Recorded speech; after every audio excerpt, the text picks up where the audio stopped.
Okay. So when you put the timer past the time and you try to do the stream, it doesn't start the stream until it gets to that timer. till you press live, go live on the thing. I know that. Oh, so like you have to keep this open here. That's all times.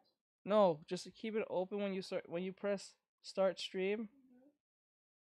It'll say go live. Yeah. Click that, and then when you see the word end stream, then you can click it out, and then when you're ending your stream, then you turn it off. Okay. You gotta keep that open. I might not remember that, but I may come to you afterwards.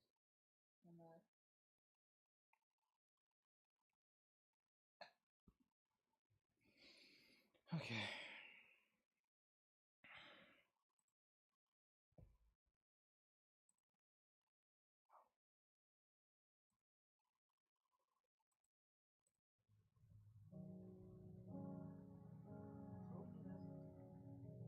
This song cooks.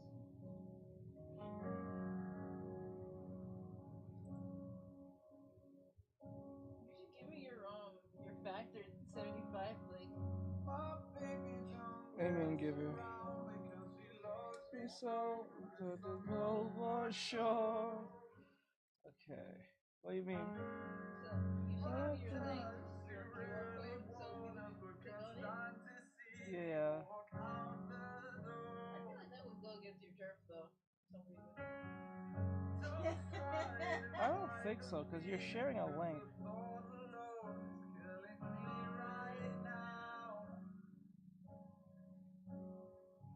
Night dawn for mom and dad, sticking two together, cause we don't know how.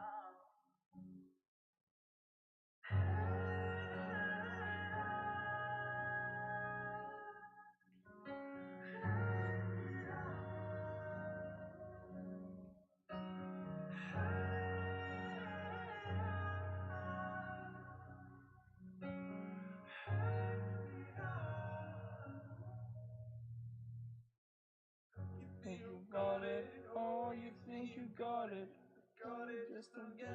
There's nothing at all. We are together, oh, we are together. Nothing's involved.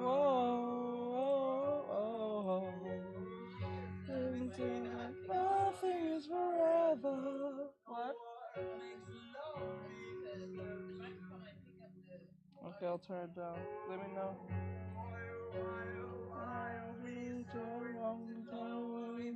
We're not happy here.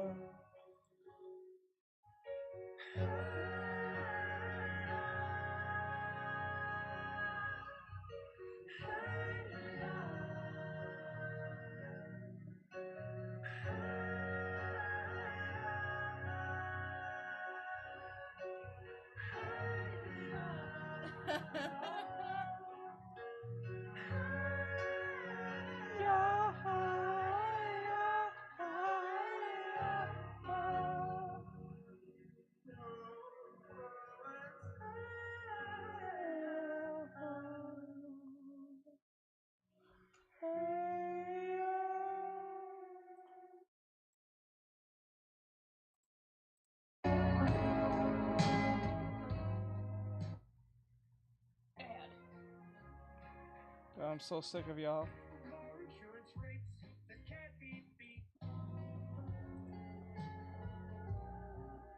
Hello.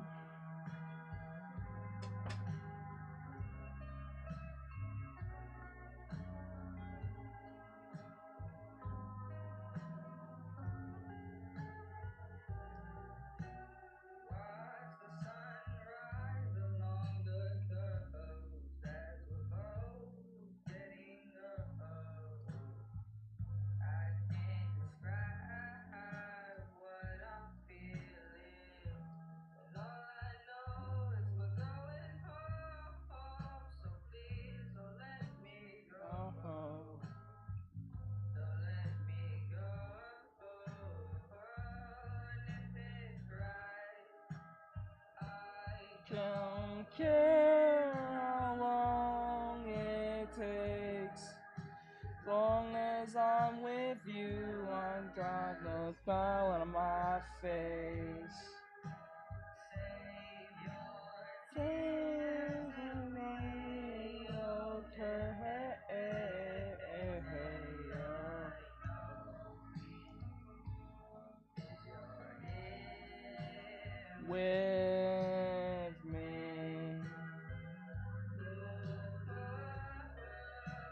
Yes, I agree.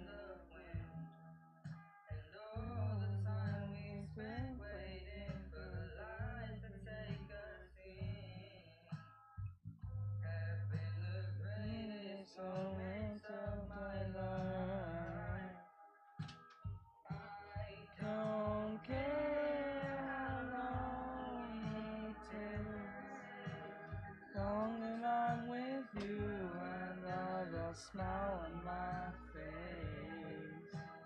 Save your tears for me.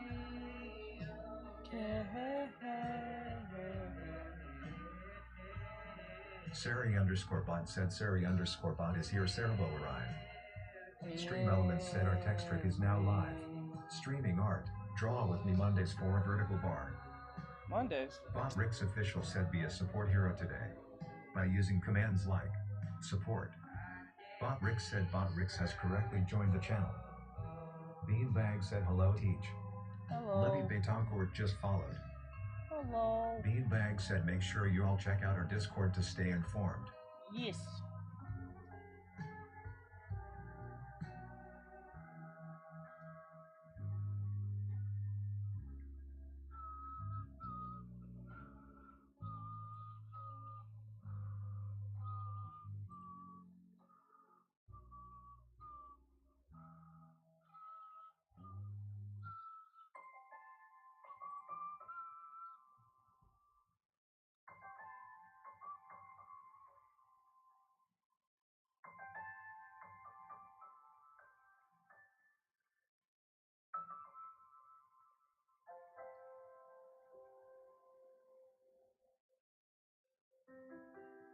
Ryuga Samurai said good afternoon everyone. Hello. Hey man, hey bro. What's going on, bro?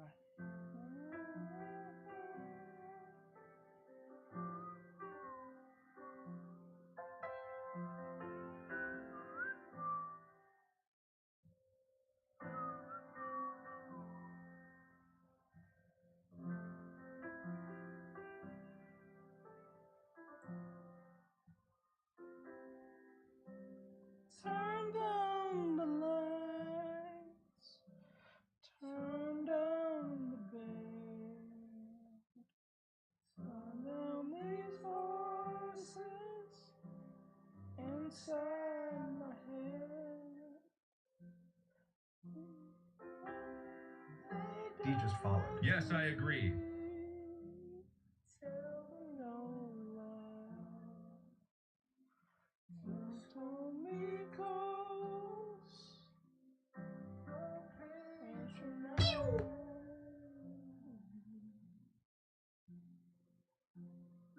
Mike Cass said stopping by to say hi. Hi Brian Bean. Hello. So can't let you love me.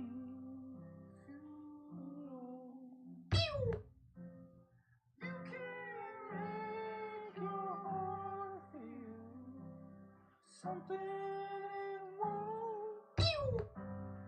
Here in London, these final words, I will lay down my heart. I feel the power to go.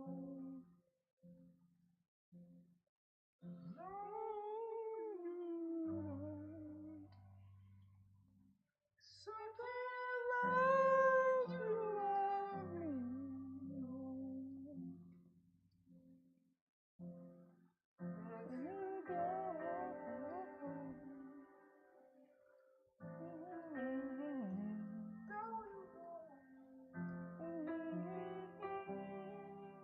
Thanks for the likes, I do appreciate it.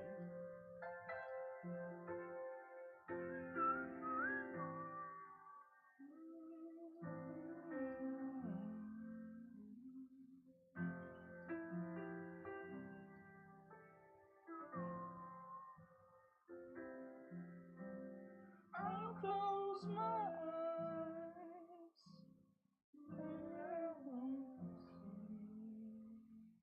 see. Don't feel when you're holding me. Morning will come and I'll do what's right.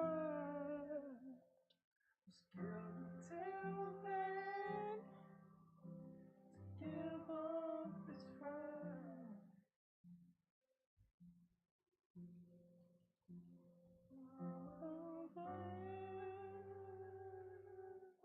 This fine. 'Cause I can't make you love me, you don't. I can't make your heart feel something it won't. Here in the dark, these final hours, I will lay down my heart. I feel the power, 'cause you don't. No, you don't. I can't like you love me, you don't.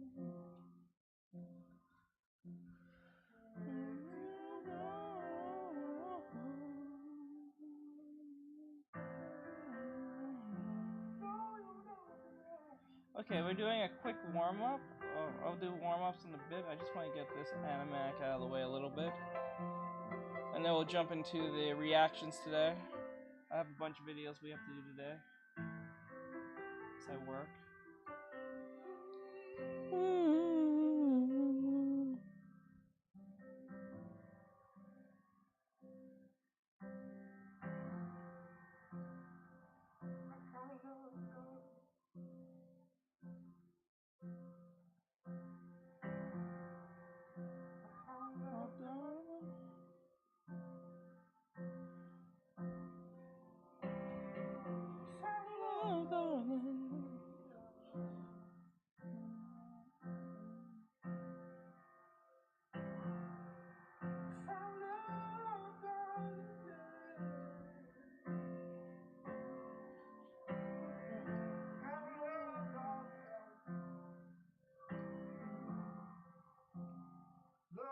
Make a time.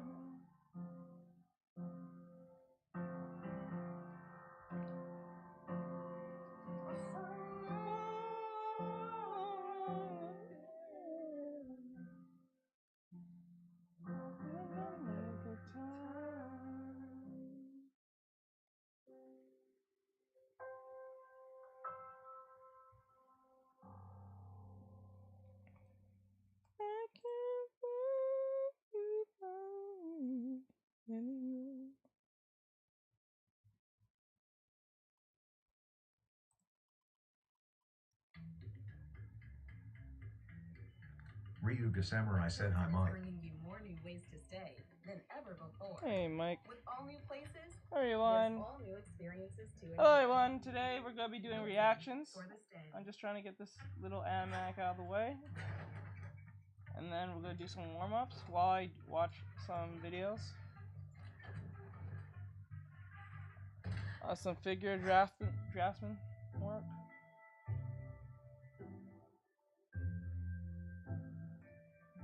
You're a different kind of beautiful, the kind that makes me scared, the kind that makes me turn around and act like I'm not there, the kind that takes my breath away and leaves me without air. Maybe I'm delusional, you're just that kind of beautiful. I grab an order and head to the bar. I place an order and tip in the jar. A couple of dollars I had in my car. I turn the corner and that's when I see you in the corner. corner, they're staring at me. My bad, I'm ordering hard on my sleeve. I was hoping that I'd run into you here, but now I'm stumbling and I can't seem to figure this out. Now I'm broken and I'm crumbling in the open and it's troubling, but I see you and it fills me with doubt. You're a different kind of beautiful, the kind that makes me scared, the kind that makes me turn around and act like I'm not there, the kind that takes my breath away and fills me with that air. Maybe I'm delusional, you're just the kind of beautiful, different kind of beautiful, the kind that makes me fear, the kind that makes me turn around and act like I'm not here, the kind that takes my breath away. Yes, I agree. Sky Ranger just followed. Thank you. I try to speak, but I can't find the words. He's getting weak and my speech getting slurred. Hands feeling heavy, losing his word. I don't even know what I wanted to say. Didn't expect to be feeling this way. You turn your head and move away. I was hoping that I'd run into you here, but now I'm stumbling and I can't seem to figure this out. Now I'm broken and I'm crumbling in the open and it's struggling, but I see you and it fills me with doubt. You're a different kind of beautiful, the kind that makes me scared, the kind that makes me turn around and act like I'm not there, the kind that takes my breath away and fills me with that air. Maybe I'm delusional, you're just the kind of beautiful, different kind of beautiful, the kind that makes me fear, the kind that makes me turn around, act like I'm not here, the kind that takes my breath away every time you're near. Maybe I'm delusional, you're just the kind of beautiful. And I'm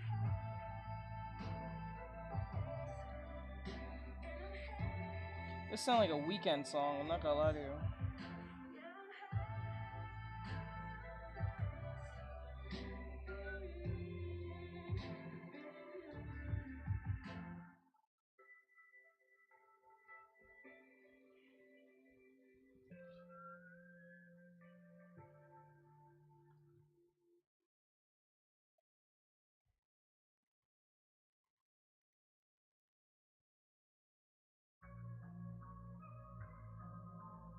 Ryuga Samurai said it to lol. I really thought it was a Weekend song for a split second, but I realized it's his own. He said, take a seat over there on the chair of the couch. Tell me what you've been thinking about. There's nothing to say that's out loud. You can trust me, swear I'm here for you now. I've heard it all before. He took out his pen, but as he wrote down these things, then I said, oh, the mood just changed. He started acting strange. This was our next exchange. He said, I tell you what, I'm sorry, but I don't think I can leave. Heard any help, think I need help, not what he said to me. Might even need it more than you know, the irony. I'm so messed up, I send my therapist to therapy. I tell you what, I'm sorry, but I thought I'd never see a case as bad as yours and think I have a remedy. Thinking you tell my holy harmony. I'm so messed up, I send my therapist to therapy. I got up from the chair where I sat by the couch. He said to me, could you sit back down? And I could see as I turned around, you really someone you could talk to. I said, thought that I'd seen it all. Turns out I was wrong. Wish I could help you out. You'll have to be strong. Oh, the mood just changed. He started acting strange. This was our next exchange. He said, I tell you what, I'm sorry, but I don't think I can be. Heard any help, think I need help, not what he said. Beanbag said hi, Brian. Therapy. I tell you what, I'm sorry, but I thought I'd never see a case as bad as yours and think I have a remedy. Thinking you tell my holy harmony. I'm so messed up, I send my therapist to therapy. Beanbag said WTF is that low? Don't worry about it.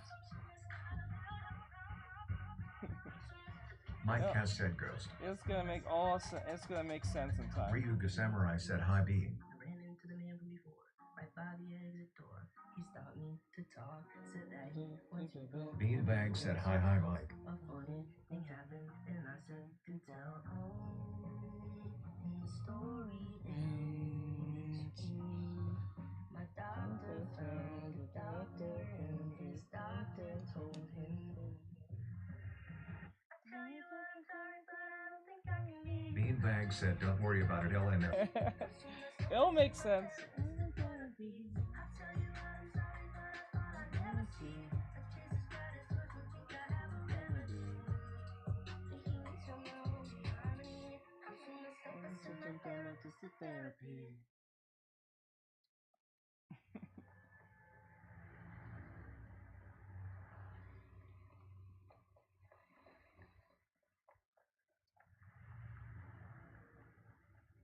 Beanbag said what?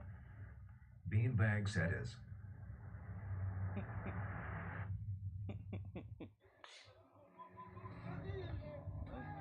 Hold on. I think.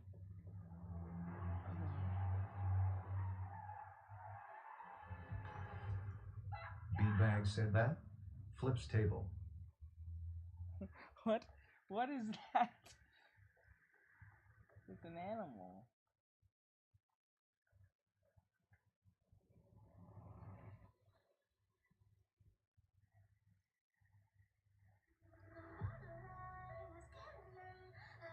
The fuck? Terrible.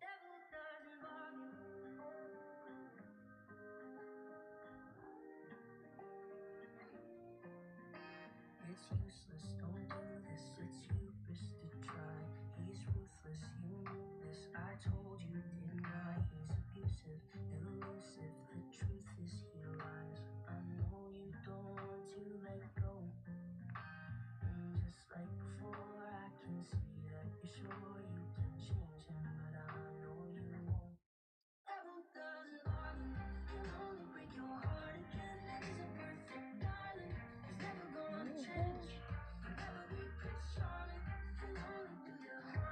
Corrupted_death song asks, hey, could you give me any weapon to make an edit on any weapon at all? Real, fake, ancient, new, futuristic?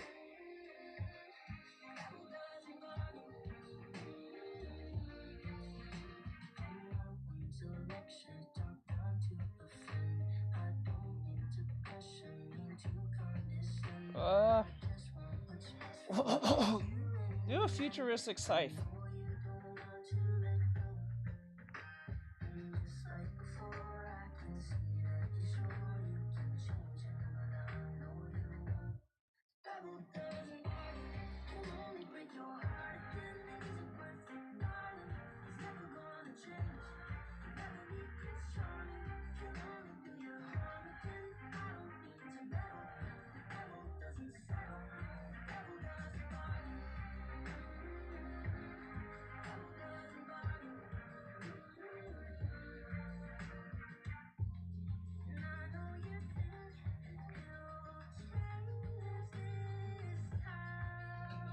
Corrupted_death song said, oh, good idea, I'll do that.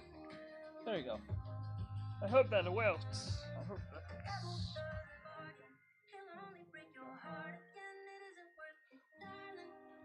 On the stage.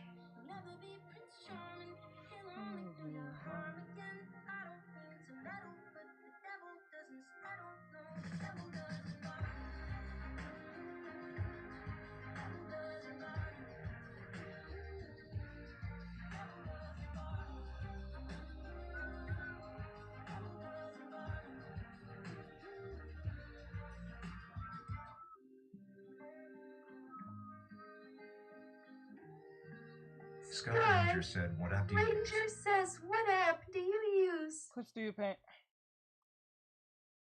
Clips do you paint? Link in bio.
Whiskey,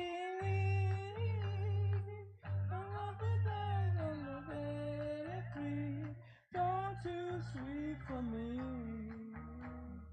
You're too sweet for me. I take my whiskey, I'm confident and I'm free. You're too sweet for me. You're too sweet for me.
Take my whiskey,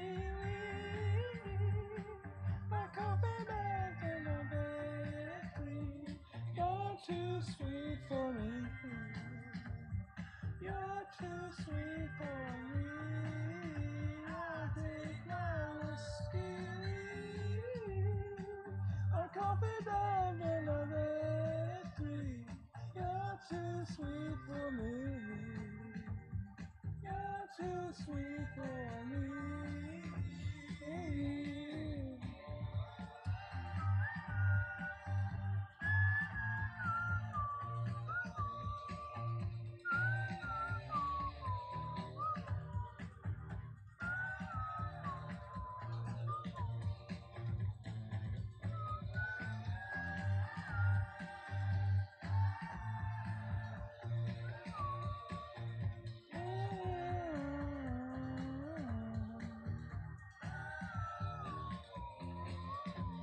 I'll take my whiskey, I wanna dance in the street.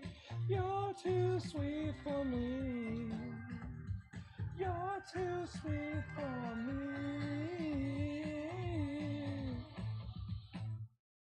All right. I'll do one more pass and then we'll start doing the thing.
When we're out in a crowd, laughing loud and nobody knows why.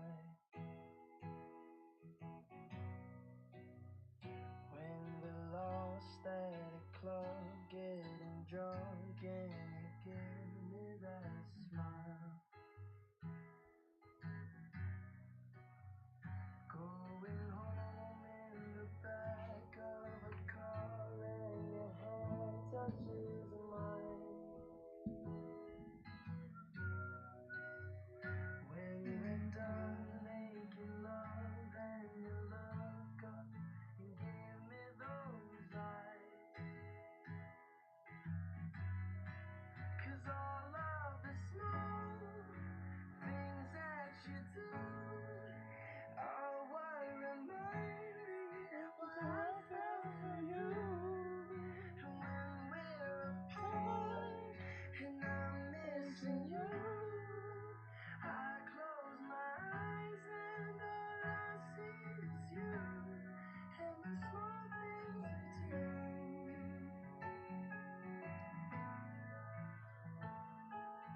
Always trust the process. At first, I wasn't too sure how this was going to come out, but I put in the trust the process and it looks a lot decent than it was before. I never drew an elephant before. This is my first time ever drawing an elephant before.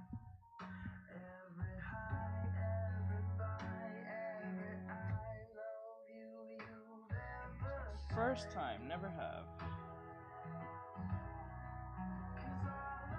Sylvia _, Yes, I agree. just followed. Trust the process.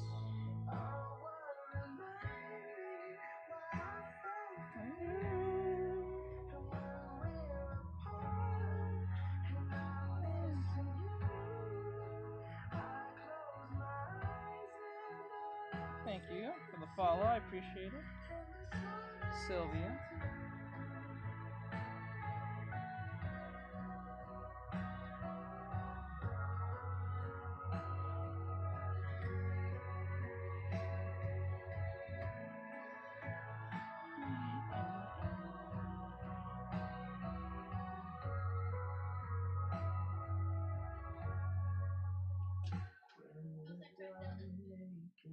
Almost done.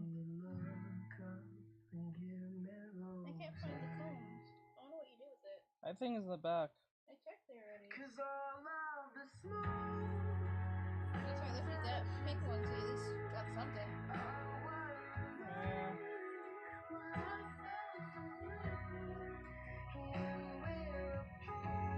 I think it looks like an elephant.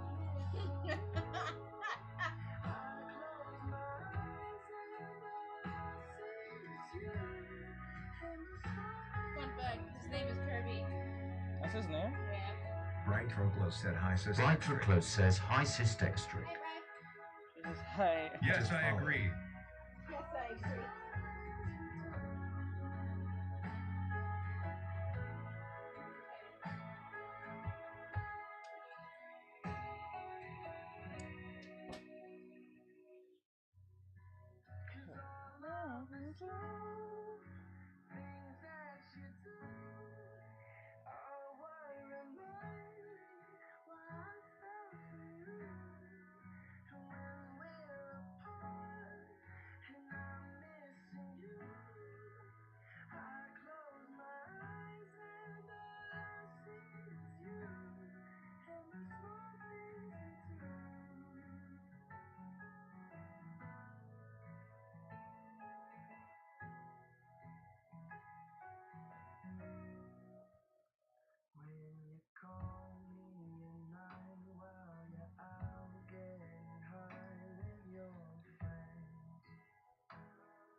But up, up, up, up, up, up, chop, chop, chop, chop, chop.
Music reminds me of the people who sang the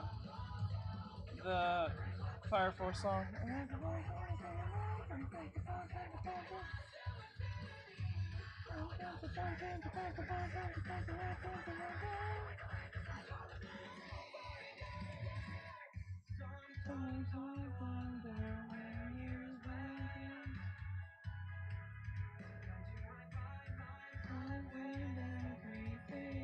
Bright Troglo said Bright Troglo says Cold Rain.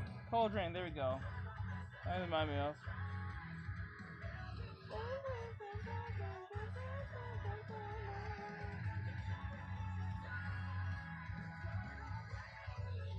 Yeah, their music goes pretty hard, I'm not gonna lie. I think they did 2 animes actually. They did Fire Force and I think King's Game.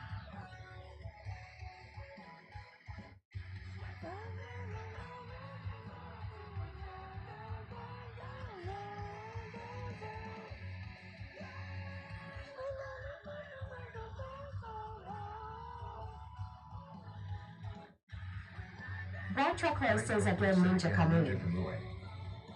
Oh, and Ninja Kamui, for real? Oh, I didn't know that one. Okay.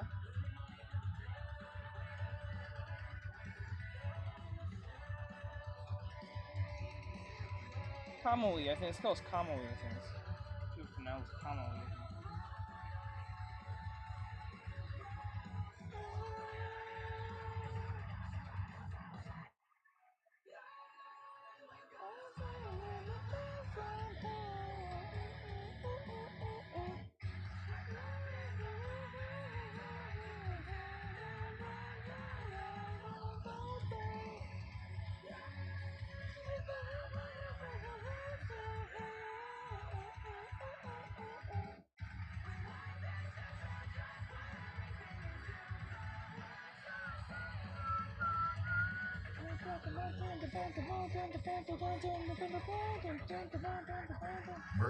And Salt says it is I. Hey, what's up, bro?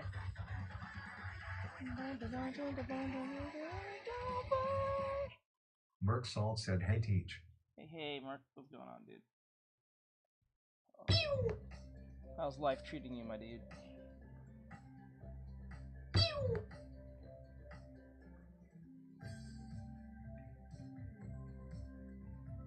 BRI, thumbs Yes, up. I agree. Just followed. Merc Salt said, MRKSA "Ain't seen you LT in a says moment." ain't seen you in a moment. Yeah, I get that a lot. Which is funny, because I'm on every day. Nearly every day. I think that's just TikTok being an asshole.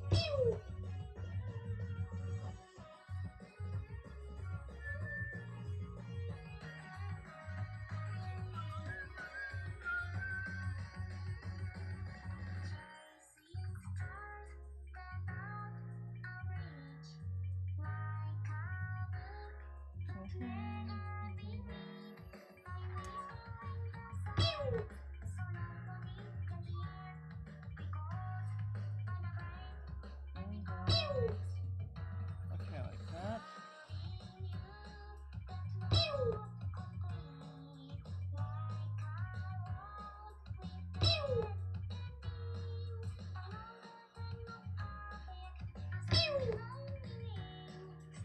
That's how it looks on. Actually, no, I'll leave it alone.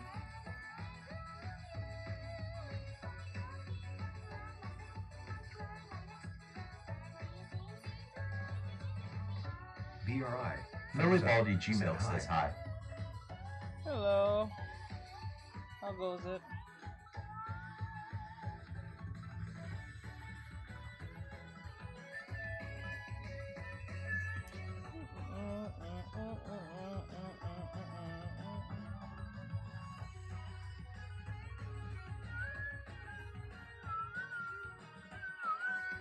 Merc Salt said, how have you Emmerich been Salt teach? says, how have you been teach? I've been alright. I've just been really busy making animatics and trying to make new content. I'm about to finish this up and then we can go and do some reactions as I do artwork. About to go do that in 2 seconds. I'm about to finish them.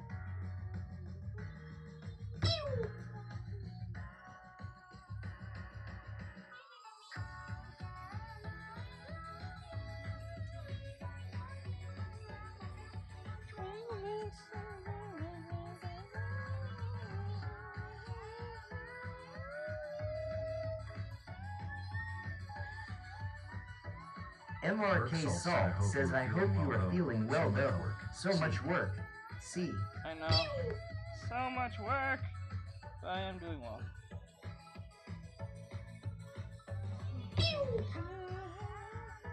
I appreciate it though. Thank you.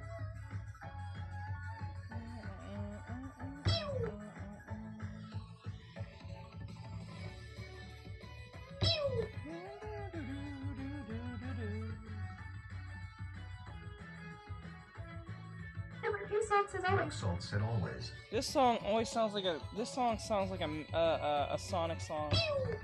Like it's Tails or something. We're doing a Tails level or an Amy level. Cream and cheese, one of those two. I'll say more cream and cheese.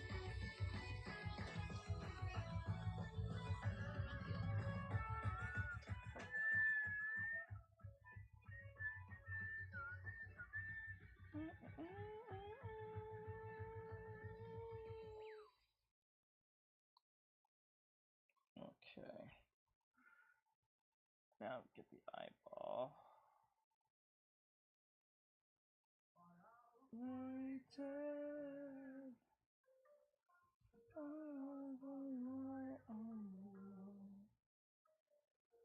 Viciously unlined and we stare.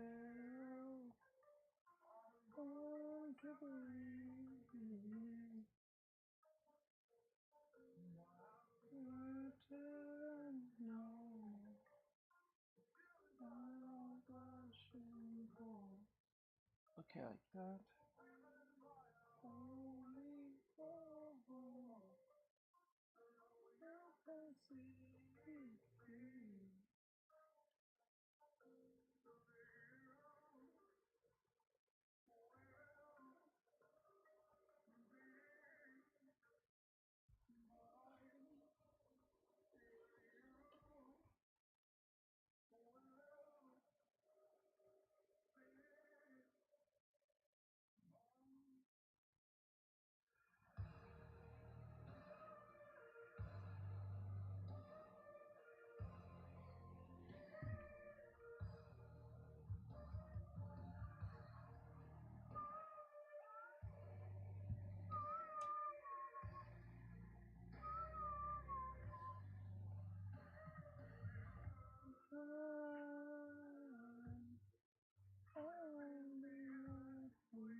This motherfucker's seeing everything.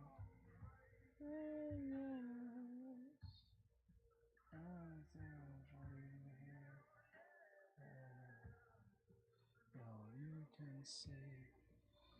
You can see.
They didn't say that.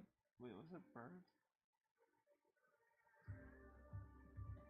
Didn't they say that elephants and mice are related or some shit? Or something like that?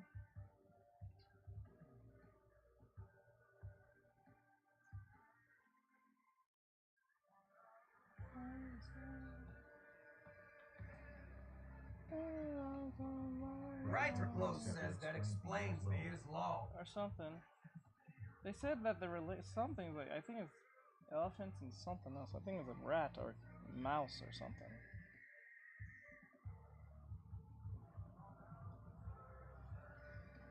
Or something I expect. Of course.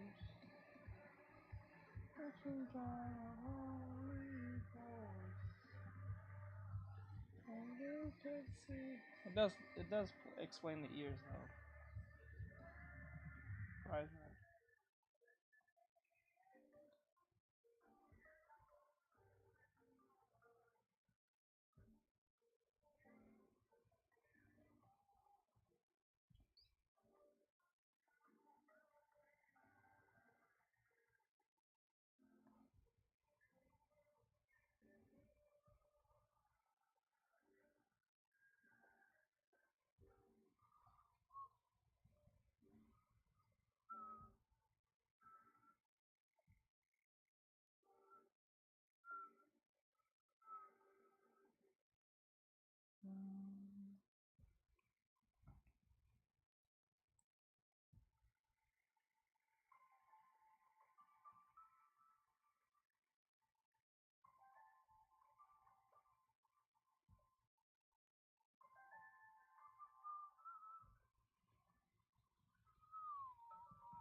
Turn down the light.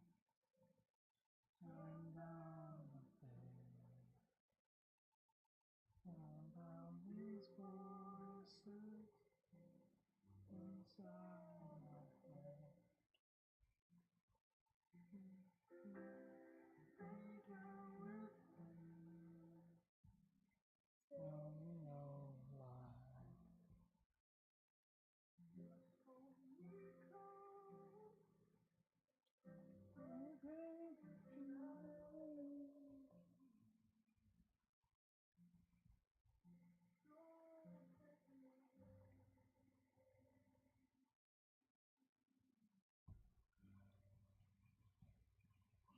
This is the most. Trying to make this thing look coked out of his mind.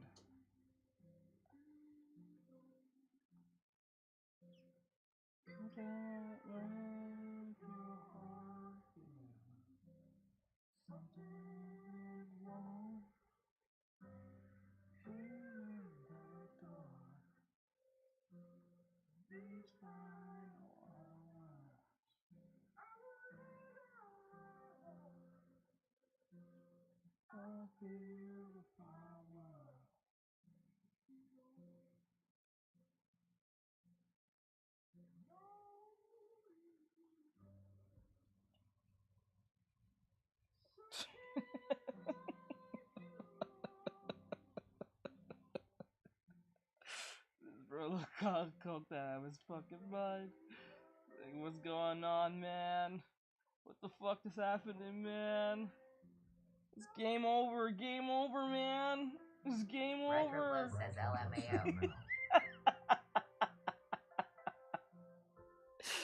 LMAO. Bro, I'm seeing the gate of truth.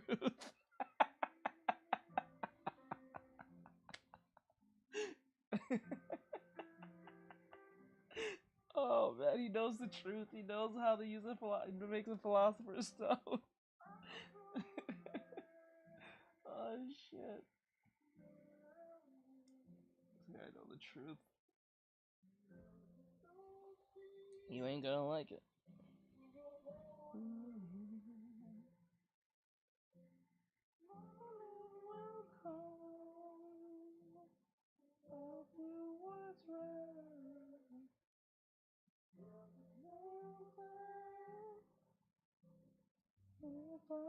It's fine.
What do you guys think? Does it look like an elephant?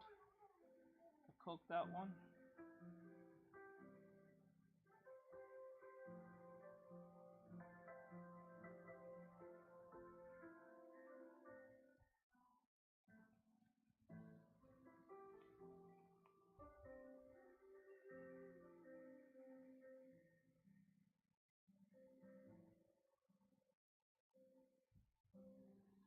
I don't.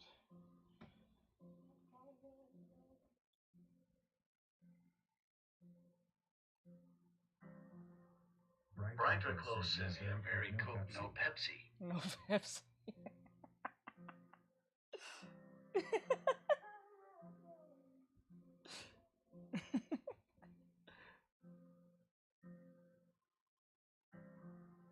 Looks really coked up.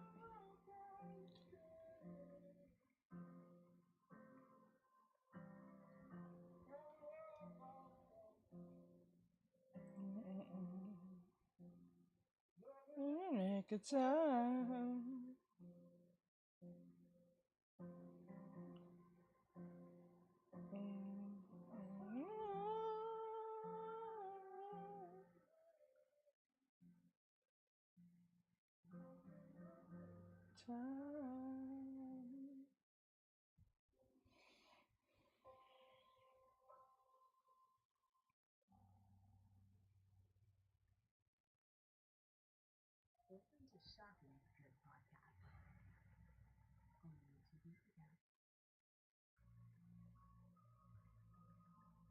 Why are they playing the same fucking...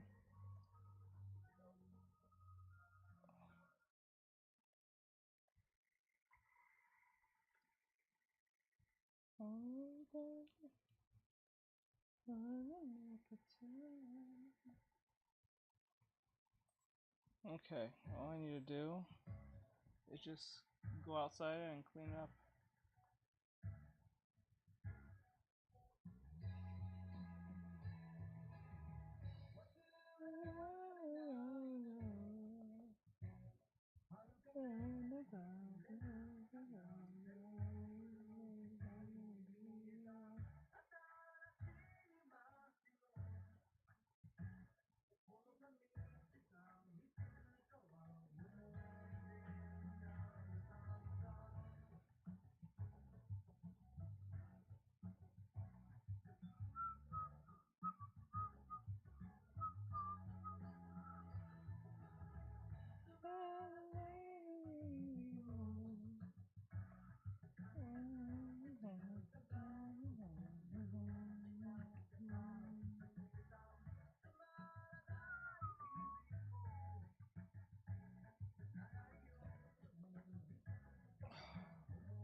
Okay. The last thing I need to do for right now. Jeremy says hello, Teach. Hello. Mono said Retro glows. Hello, Brian.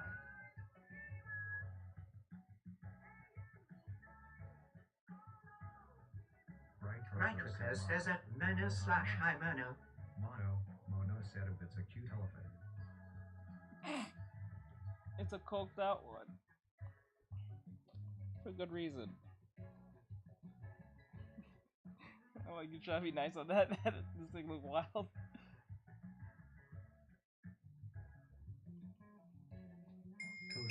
Thank you, Jolly Anja Bricks, for sending 1x hard. Journey says a what? Is a coked out. Thank you, Jolly Anja Bricks, for sending 3x Team Bracelet.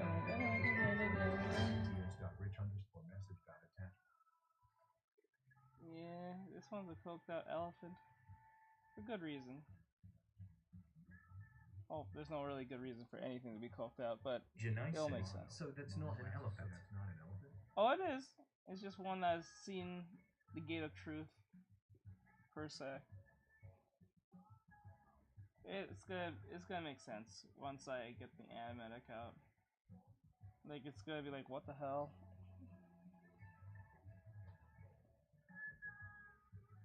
Jolly Anja Bricks says the gate of truth. Yes. Seeing the gate of truth. Jeremy says what that is, but it looks like one. It is. Mono said a Jolly Anja 35 Bricks. Hi, Jolly.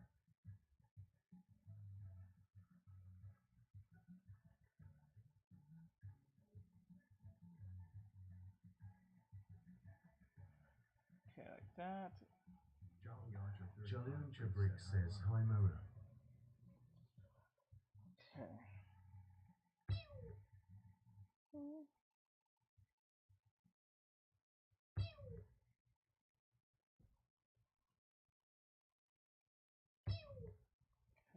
thank you.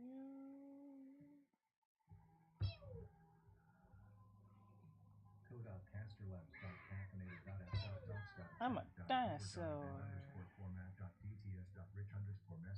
Yes, I agree. Thank you. Thank you, Samuel Ewan, for sending 1x hard. Thank you.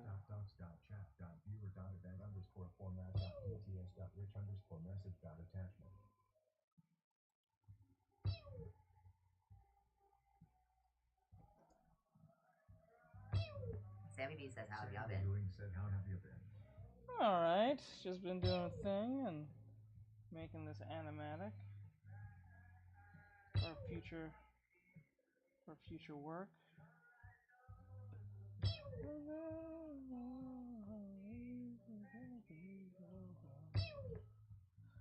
About to finish up, and then we're gonna do some reaction.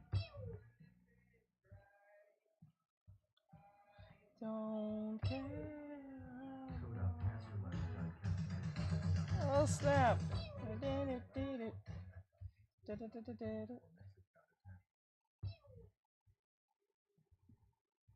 know that was still there. Oh, I took rid of that.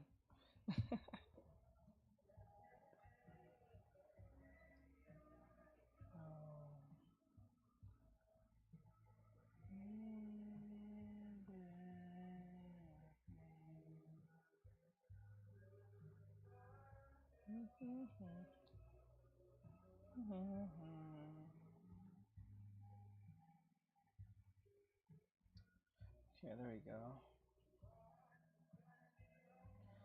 Okay, up.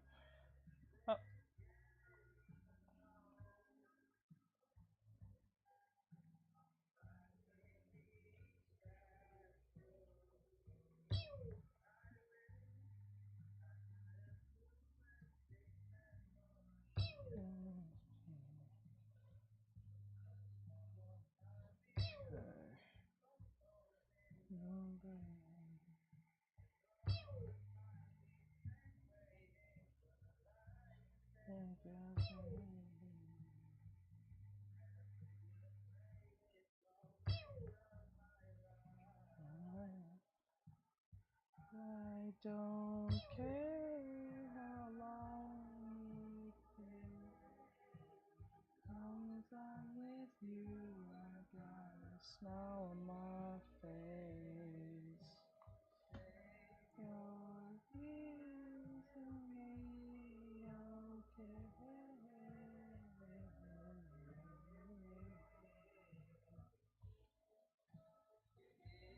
You're here to me,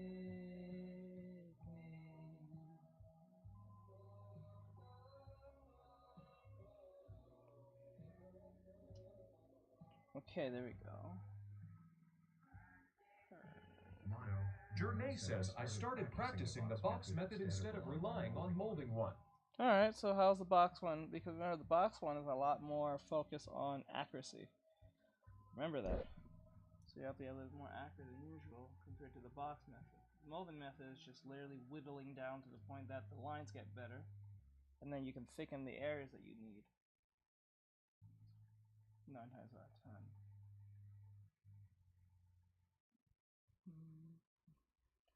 Alright.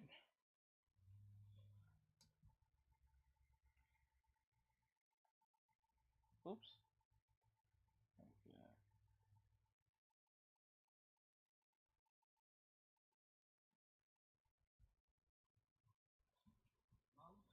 There we go. That makes it look a lot more crazy.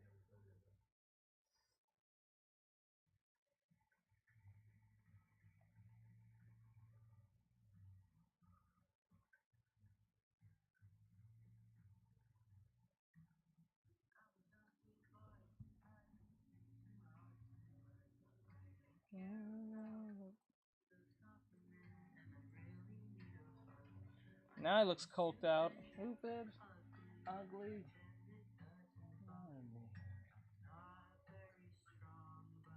Fuck you up, you mean to bugs.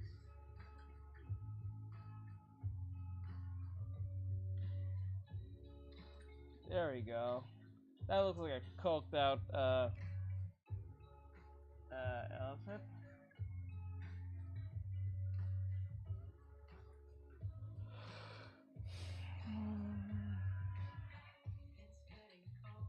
Oh.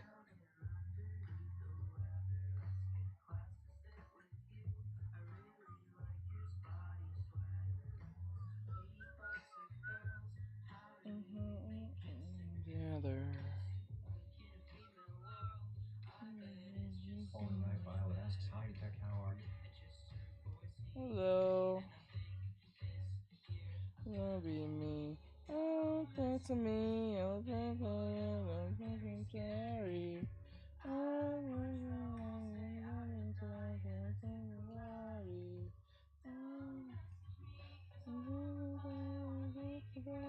Dylan said WS. Stylinx says don't speak. What's up, bro?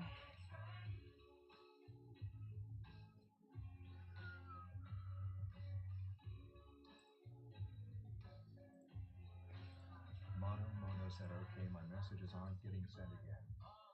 Dylan said, I was here yesterday. Shit. Falling Night Violet said, I did stream today after so long. Mono said the box method is going pretty good. After using the mold, I think I got the hang of it where things are supposed to be. Good. Good. Good. Good. If you have any problems, let me know. If you run into anything crazy. Bob Rick's official said be a support hero today by using commands like support.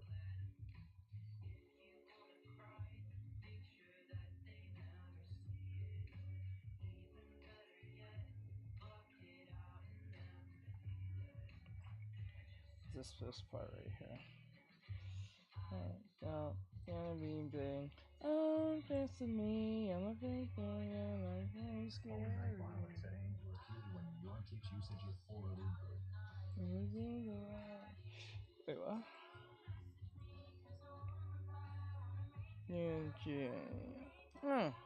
Mono said I also found a mistake I was doing. Hey, Colin. How you doing, hon? I also found a mistake I was doing, which got the bad outcome. Okay, at least you can, if you can at least spot the mistakes, all will go well. and you won't make them again. Alright, I'm gonna stop. I'm gonna save this for later. So we're gonna go and jump into the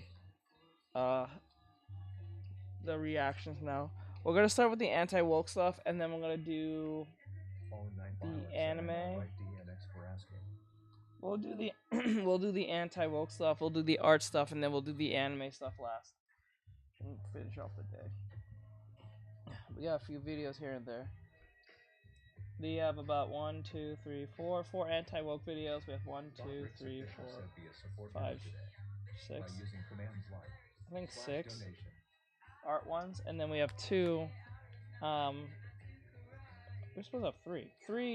We're supposed to have 3 of these. 3 videos to do anime on, but we'll talk about it later. Okay, stop that. Okay.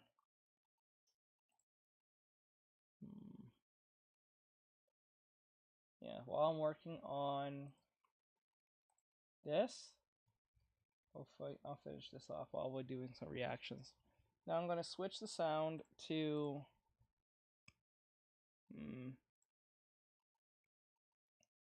into my ear.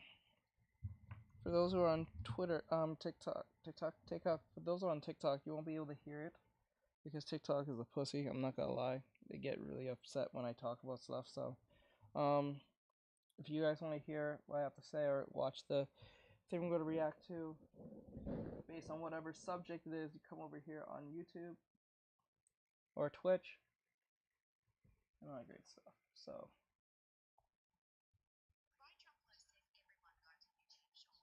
Everyone come to YouTube Short, bro. Or Twitch. Okay, let me see. Good. And then try doing it without reference. See how much you remember. Or see how much you can apply. Alright, so let's jump to the anti-woke stuff. Alright, so this video is from It's a Gundam. I hope you guys can actually see it. Okay, wait, I remember the sound. Because last time there was no sound, and that made me really mad. Just to make sure there's sound there.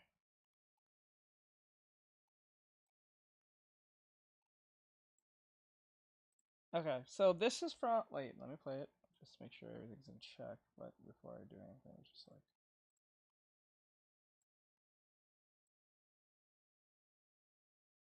Okay, there it is. There you go. Let me get a little bit more louder, like. Okay, there we go. So this is from It's a Gundam, and it says, top left, let me see, yeah, top, oh my god, what was that up there? Hold up, get rid of that, don't need that, there you go, wait, actually,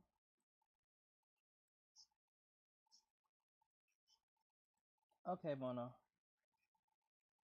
do your thing, bro, there we go, that's good. Alright, so, yeah, this is from It's a Gundam, and, it says here, Spider-Man made for modern audiences. As for those of you who don't know, Spider-Man has gotten a new trailer, the new animated series for the Spider-Man. I don't know if it's connected to the Tom Holland series, but I believe it's supposed to be, or it's its own thing. I'm not totally sure, but it does have that MCU type feel. So I'm not totally sure if that's true or not. But we're going to see what It's a Gundam have to say. Now, I know It's a Gundam don't really need an introduction, and he already has a big following, but hey, I follow anyone and watch anyone that I think is popular or small if they have a point or their video is interesting. So yeah. The MCU is an absolute dumpster fire with no direction or coherent storytelling, and more money than sense. It's clear the people in charge have no idea or love for the source material. They just know it should be a license to print money. Your friendly neighborhood Spider-Man is releasing soon, and it has all the hallmarks of a cash grab that was ruled by committee. The soulless computer-generated animation that completely and utterly ruins the heart and soul of what was once a booming industry and what made Disney what it is today. ironic, isn't it? With refreshed characters designed to please the modern audience you always hear so much about but never come out and support anything. Modern audiences, a phrase I'm sure was created by some jackass to justify changing whatever intellectual property they were working on because some things about it could be seen as problematic nowadays. If you don't believe me, look up Dan Slott saying Spider-Man calling Dr. Octavius fat was fat phobia or something. That's a cute outfit. Did your husband give it to you? Is my suit really that bad? Ouch! In the trailer, we once again get Spider-Man's origin story. For God's sakes, why? It's 2025. There are more people now in America that know Spider-Man's origin story than Jesus Christ. I could go on about how Spider-Man was originally a loner who was ostracized by the popular kids. That's why he focused on academics. But I guess if they did that, then you wouldn't be able to work in a Black Harry Osborn. Help me! He's running, grab him! And Nico Minoru, a character who first appeared in 2003, 41 years after Amazing Fantasy 15. I never heard of Nico, never saw her in any of my Spider-Man comics, or during any major Marvel events, but from what I looked up, she was part of the Runaways. Which is what you would read if you like sticking things up your butt. While Googling this, I found out the Runaways had a live-action show. Surprise, surprise! Oh, it was made by CW, so that means it's total cancer. Yeah. If anything made by the CW is cringe, it's always woke, it's always really stupid. It's like, they bastard and shitted on, wait, what was it? Archie? What was it called? Riverdale? It was Riverdale? That's crazy.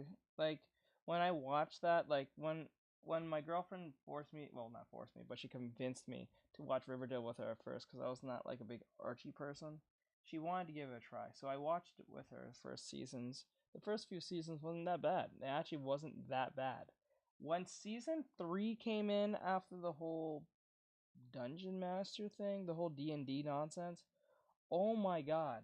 It went full-blown woke on, like, season 4, I believe. It just did not give a fuck. It just literally came out of nowhere. Like, when I mean nowhere, I mean hit you like a freight train. It's not even subtle.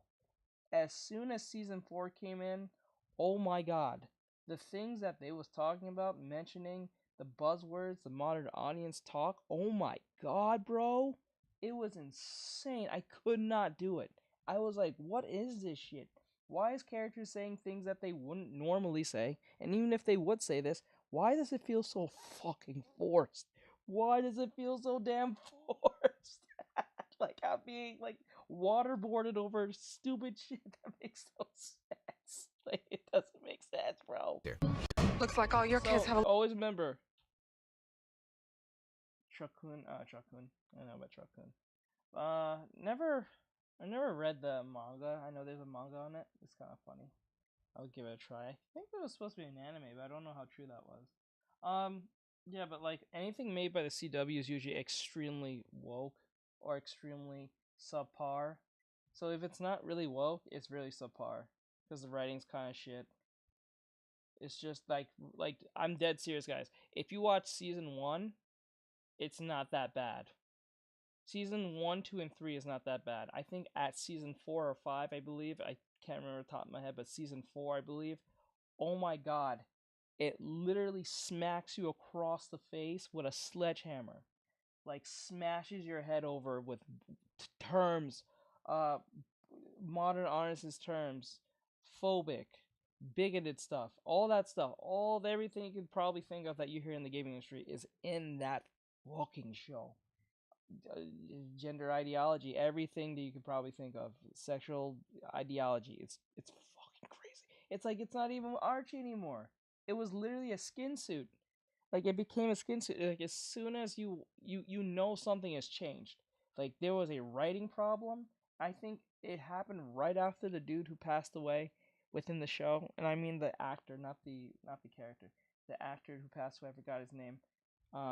Jesus, after he died, for some odd reason, everything just went super woke. A little something extra.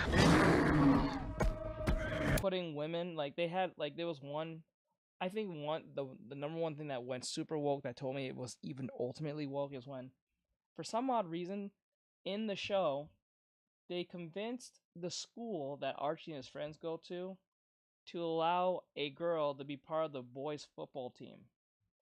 Note, this is not even a girl who looks like she could hand herself against a dude. This is like a 4'11" woman, around 6'8" to 6'5" to at least 5'10" at short, like men running around, and she's playing football. I'm like, dude, this is not realistic. You guys can't be playing this game with me. Are you serious? Like, come on. You really gonna put a 4'11" woman who's like less than probably 100 pounds or plus, or at least 100 pounds plus, and you gotta let her run around with dudes who are like 200 plus, 150, no, 200 plus? It's crazy work, bro. Like, watch the show. It's crazy. Like, I'm not even making it up. I'm not even trying to be an ass. Like, it's that bad. I got this. It was that woke to the point that my girlfriend said, "What the hell?" She was like, "What is this?" Like, she was like, "What is happening? This doesn't make any sense." I'm like, I told you. She didn't believe me at first, but when I explained to her and I pointed out all the woke nonsense of every little thing that was here, she's like, "Oh." The girlfriend is like the literal casual audience. She doesn't know these things, right? But now people like her are seeing the patterns. This is why these people can't run away with these things anymore. This is why they can't get away with it.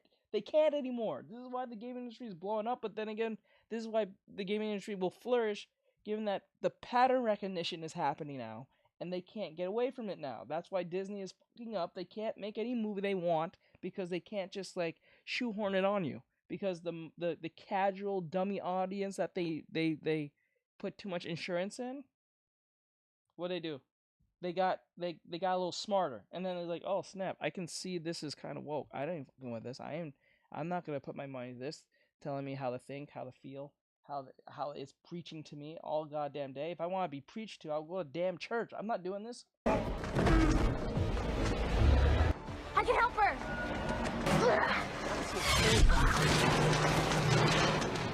Obviously, Nico's gay, because of course she would be. You gotta tick that queer representation box, boobala. Some people think the black guy in the university jacket is Flash Thompson. Others think it's Lonnie Lincoln, who was an albino from the Jump Street. Nah, I don't think it's Flash Thompson. It looks like Flash Thompson, but he has an R on his chest.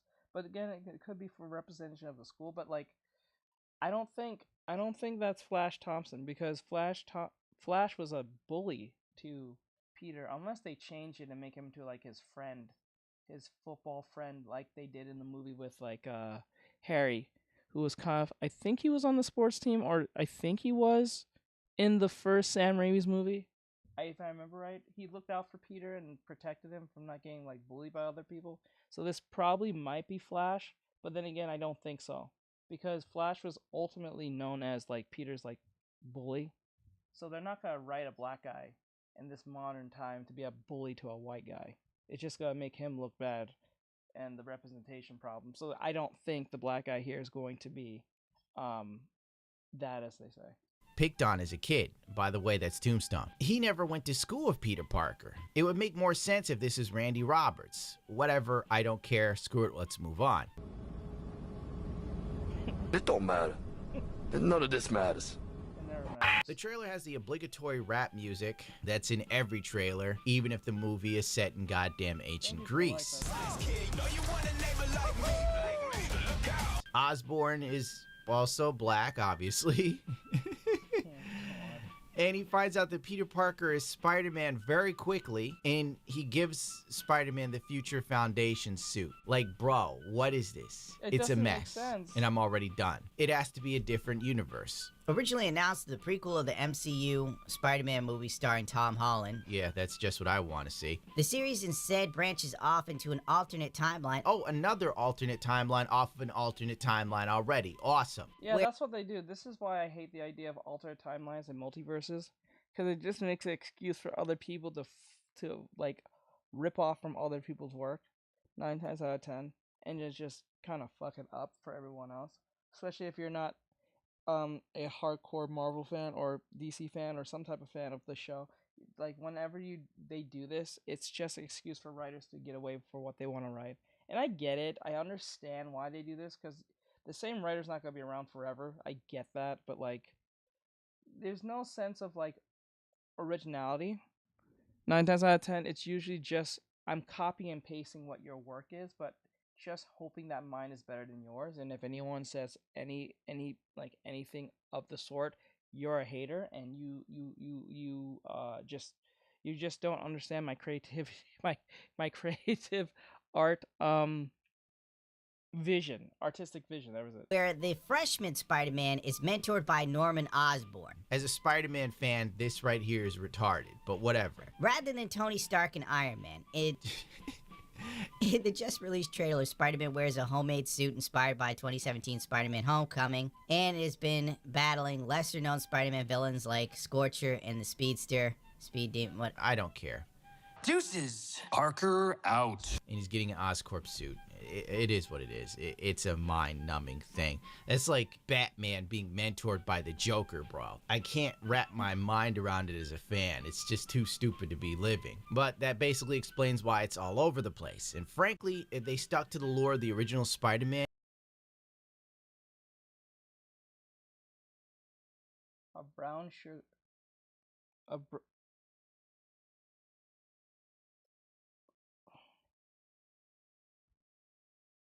Not really sure what that means. Can be your all day. What does a sugar soap sound? Just like asking your general opinion here. I don't know what that is. Maybe it's just a soap that has brown sugar in it. I'm pretty sure it'll be good for you. and you would get to know Peter Parker as a person. You get to see him struggling to make money and help Aunt May as she can barely afford the bills after Uncle Ben dies. There's even a point where Spider-Man tried to join the Avengers. He shows up to Avengers Tower, uninvited. And he's like, I'm looking to join. How much does it pay? It's hilarious, but it also shows you where he was at the time as a person. We could actually watch him grow. But instead, here you go. You got this. Now, if you're a born-again bigot like me, and you think that this show looks like modern slop, well, the Mary Sue has a bone to pick with you. Your friendly neighborhood Spider-Man isn't even out yet, and the racists are already complaining. Now let's look a little deeper to this article that I'm sure is full of helpful nutritional news. Let's see. Let's skip through this. Blah, blah, blah, blah, blah, blah. Woke and DEI, yada, yada. Norman is black, so is Harry. People who probably don't care all that much about the characters are completely furious. Some are saying that changing Norman and Harry to black contributes to ginger erasure, a so-called problem that is 100% made up. Getting real tired of all the racist race swapping going in the comics. Okay, so if you think ginger erasure isn't real, then how do you explain the lofty list of... Yes, I'm very much aware that the ginger erasure thing is real. That is very much real. That is not like even an accident. Come on, you can't make this into an accident. Because if this was the other way around with black people being erased with gingers, it will be a... Okay. It will be a case study. It will be a documentary. It will be like in the history books. It will be in textbooks. Everything in like how racist X, Y, and Z is. I'm telling you, if this was the other way around, we will hear it all the time. It will be a talking point. It will be everything under the sun. It is what it is. It's true. I think the ginger erasure thing is a real thing, and it just seems like it's not even like they're replacing gingers with different races. It's just one particular dominant race for some odd reason. Yeah, it's too like look at it.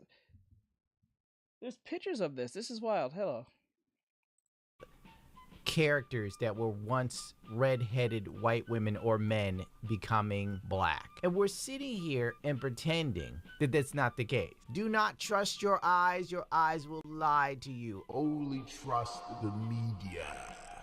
So, it's racist to question why take an iconic villain like Norman Osborn, the Green Goblin, and make him black and Spider-Man's mentor. Now granted, it worked for the animated series of Superman and the Justice League, but let's put it, they're not gonna put a white guy in power in a show like this.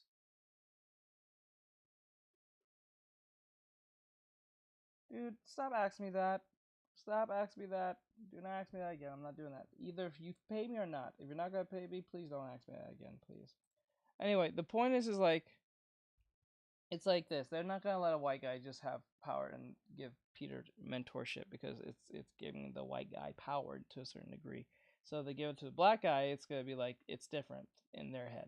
Face it, the talent and passion in those animated shows in early 2000s is on a whole different level, a different spectrum of being. What we get now for animated shows is just absolute garbage, and I have little to no faith. But on the plus side, Lindsay Lohan's joining the MCU, so surely that will save this sinking ship. You mean as Mary Jane? Valentine's Day is filled. Wait, as Mary Jane? Oh, kind of would make sense, right? Alright, so that was It's a Gundam on the whole Spider-Man situation from an audience. So like, subscribe, share, follow, and comment. I hope you guys enjoyed this. I hope you guys enjoyed watching this and hearing my commentary on it. Also with It's a Gundam. So with that said, I'll see you guys in the next one. Alright, so let's see. This one's gone. Let's go to the next one. So this one's from Endymion. It says here, Kingdom Come Deliverance 2 investor exposes DEI lies, plus woke devs ban sexy mods as players revolt. Oh god, we're still on this shit again? Hey everyone, today there's been updates surrounding Kingdom Come Deliverance 2, and beyond that, I also want to get more eyes on this other... I'm just gonna be honest with you. I never played Kingdom Come Deliverance 1, and I have no plans to actually play number 2, because I never played 1. And I'm not really one to like pick up sequels just because everyone said the sequel's gonna be fun and stuff like that. And I never played the first one because I just feel like a hack if I play the second one. The only time I did anything like that was literally Helldivers. But it doesn't feel like you have to know Helldivers lore just to know what the hell is going on to a certain degree. I think it's just like patriotic Super Earth soldiers who are just fighting monsters because, well, it's the patriotic thing to do, protect their planet / country, whatever case may be type talk. It's kind of like a giant parody. So it's like, I don't think it's something that should be taken too seriously too much. If anything, if like anything lore updates, it's more like a glorified update on what's going on next in the next, who you're going to fight or what's the big battle or whatever case may be, but that's it. I don't think anyone really cares about the lore, unless I could be wrong. But then again, that's just me. That's how I see it. Anyway, but I'm not going to be playing Kingdom Come Deliverance. I don't think I'll ever have the time to play that. And it doesn't really seem all that appealing to me, per se. It looks fun, but then again, it just doesn't look like something I'll just pick up and play and have time to. Or anything like that. I'm a dude who needs to have time for like a few minutes and jump off.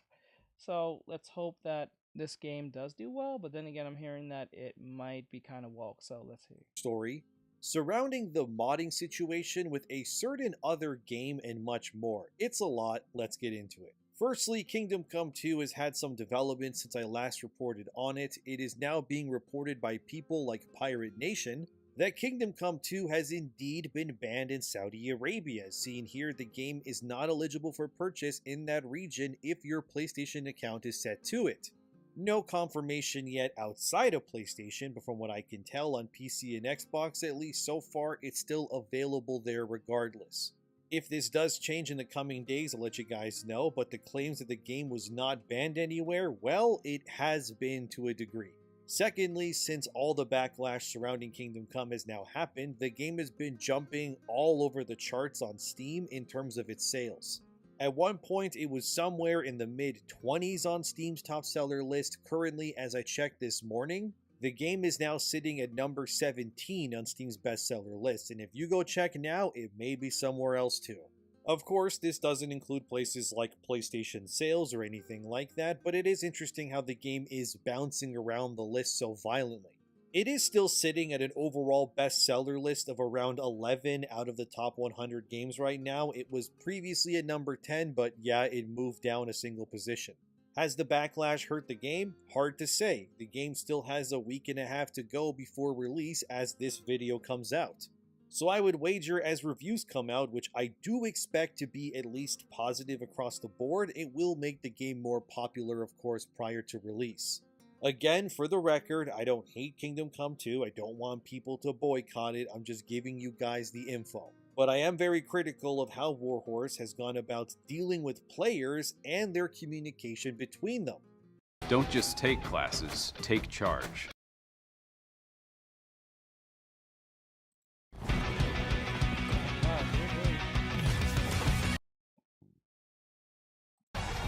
It's been horrible to say the least, and unfortunately, more stuff has been unearthed about Kingdom Come as well. This may come as good news or bad news depending on how you look at it, I guess. So Warhorse is owned by PlayOn, which is a part of Embracer Group. Embracer oversees everything, and we know that Kingdom Come 1 was very based, very Christian, and very much stated that Henry was not you, he was Henry, much like how Geralt of Rivia is Geralt. I explained that all in my previous video about this, with how Warhorse 8 years ago clearly stated in a YouTube comment to a user that the game had a clear vision from the get-go, which is that the game was always meant to be a Christian life simulation with medieval combat mechanics. There's no point in denying this. I mean, they're still doubling down and using this sort of rhetoric when it comes to advertising the second game as seen here, where we can see characters of the game with the words "Jesus Christ be praised" slapped for all to see. It's used also in a wider image to promote the game as well, as you can see here too. So we know that the game has Christian elements, despite people like the director claiming that the game is not a Christian game, which is very bizarre of him to do. However, this now brings me to another scoop. What the fuck? Bro, that's weird. That's very odd. The game is set in medieval times, where Christianity is very king on that. Like conservative Christian ideology is a stranglehold on virtually everything. How is it not a Christian game or a Christian medieval faith-based like game? How is it not? That's like me playing an African game and it has no African like traditional elements based on whatever time period it's placed on. If it's supposed to be realistic, I'm saying. It's not like it has to do with magic or dragons or anything like that. I can understand that part, but like this is supposed to be, if I remember based on my knowledge, it's supposed to be realistic and true. I don't think it makes a lot of sense to let someone to be on that LGBT nonsense if it's in this time. It doesn't make any sense. Like, I know they existed in that time, but they was not out and about where you can just do that. But then again, it's like, that I was given by someone. This user in question is named Marco Corrosion on Twitter. Here's his profile. He works in games and has ties to a lot of people that are intrinsically tied to this entire situation, to say the least. I vetted him, I was given proof. Yeah, the guy knows a lot of people that are close to the situation. And he wanted me to tell everyone that the situation surrounding Kingdom Come 2 is the fault of Embracer Group and its investors, and less so the developers who are actually making the game itself. Marco even gave me a screenshot of his emails showing that he has ties to all of this and proved it to me. I asked him why he wanted me to show people, because I mean, isn't it weird to show your source's face and all that? But he wanted me to do it, so alright, there you go guys. So before anyone starts claiming that I'm lying about this, I'm not, alright? I'm just telling you what I was told by Marco here. Anyway, as he provided, here's an investor who is tied to Embracer Group. Don't harass anyone in the story, by the way. Let's just look at the raw facts here and go with it. So here we have a user named Stocks and Chill, who is an investor that directly works with Embracer Group specifically. As Marco posted here publicly and wanted me to share with people, as you're seeing, again, Marco isn't hiding anything, so this is as transparent as humanly possible. This then brings us to Daniel Vavra, who recently posted the game is on the PSN Store's top sellers, which again, like I said before, I never thought that Kingdom Come 2 would sell poorly. Anyway, after Vavra said this, we have this next comment, where Stocks and Chill would then say, do an interview with Asmongold. Another user would then reply, Asmongold completely ignored this game after the backlash. Probably all that covering was a sneaky paid promotion. I wouldn't accuse Asmongold of anything like that, but alright, whatever you say, full band I guess. Anyway, Daniel Vavra would then reply, BlackRock must have bribed him like me. Obviously Vavra is being cheeky here. Then Stocks and Chill would then say, Asmongold probably thinks the controversy is a nothing burden. I think we just look at BlackRock like another like Lex Luthor. It's like it's just an evil company that's just there. You know what I'm saying? We just kind of look at BlackRock as like our arch nemesis that's just in the shadows doing bad things, but we know it's them, just like Lex Luthor from Superman. You know what I'm saying? You're like, you know he's up to some bullshit, but you're like, you know, we can't just go at him. He has like legal reasons why we can't go at him, so we can't just like put my hands on him, but then again, I want to put my hands, and he knows. We all know he's up some bullshit, but like, because the way things are structured, we can't just come at you. We can just talk about you, but that's as far as it goes. Jesus. And doesn't want to be involved in the hate storm. Another user would then ask why Stocks and Chill is so hellbent on this, to where he then drops this bombshell.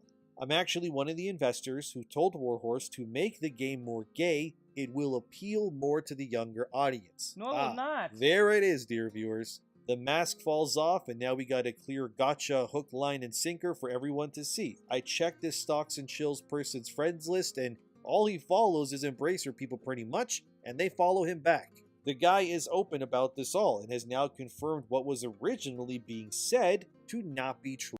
I hate these commercials, I swear, bro. About the game, which is that no one told Daniel Vavra to add gay romance to the game, but based on this investor's very clear response, that is clearly not the case. Placing Kingdom Come 1 versus 2's agenda here, as far as we can tell, things are definitely different this time around. Henry was not you in the first game, but now he is apparently. The game was very Christian, but now it isn't, according to Daniel Vavra. The entire thing is a mess from a messaging standpoint, but now seeing one of its investors confirm that Warhorse was pretty much strong-armed into adding gay romance, that is interesting indeed. A bit of background information for everyone: Embracer Group is heavily invested in DEI agenda stuff. There's no point in denying any of this because it's just so easy to find even on their own website. Here's what it says. Embracer Group aims to raise awareness about the importance of digital well-being, diversity, and inclusion in games and entertainment. At the same time, it is each game studio... I don't know why these people need to be the arbiters of this very ideology when you're just trying to make some money. I don't really see the point of this.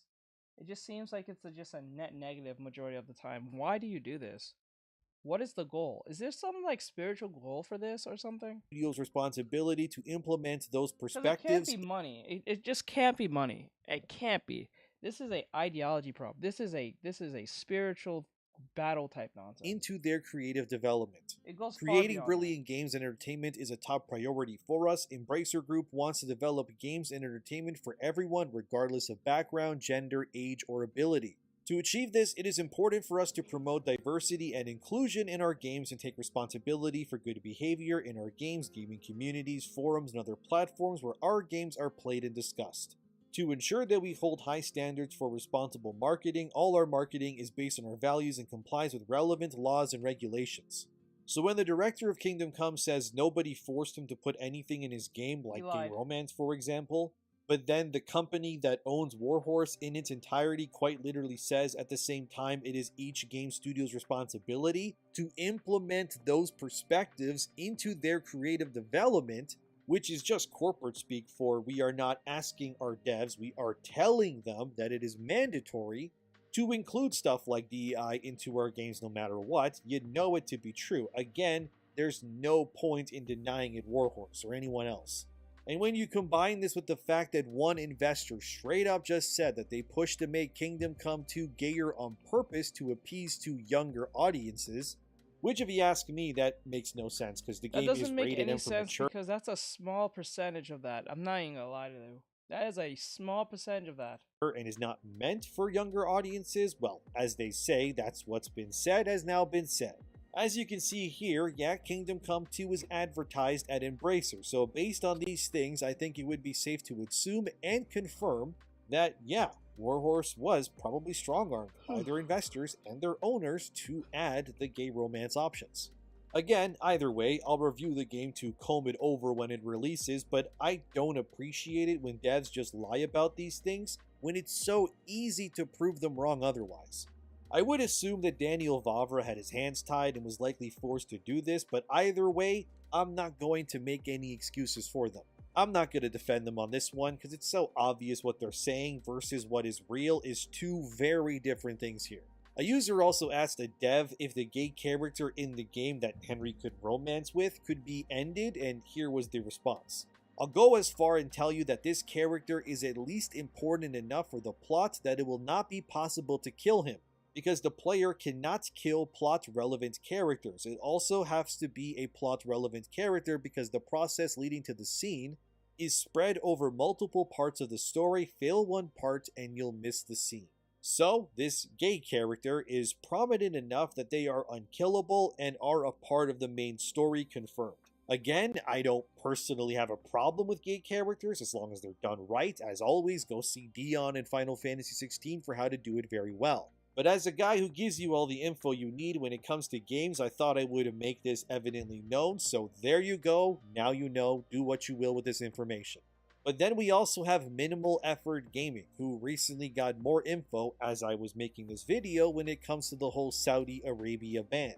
They were notified by someone who lives in Saudi Arabia that Sony PlayStation has indeed banned the game from sale in their region of the world and have begun issuing refunds. Here's exactly what it says.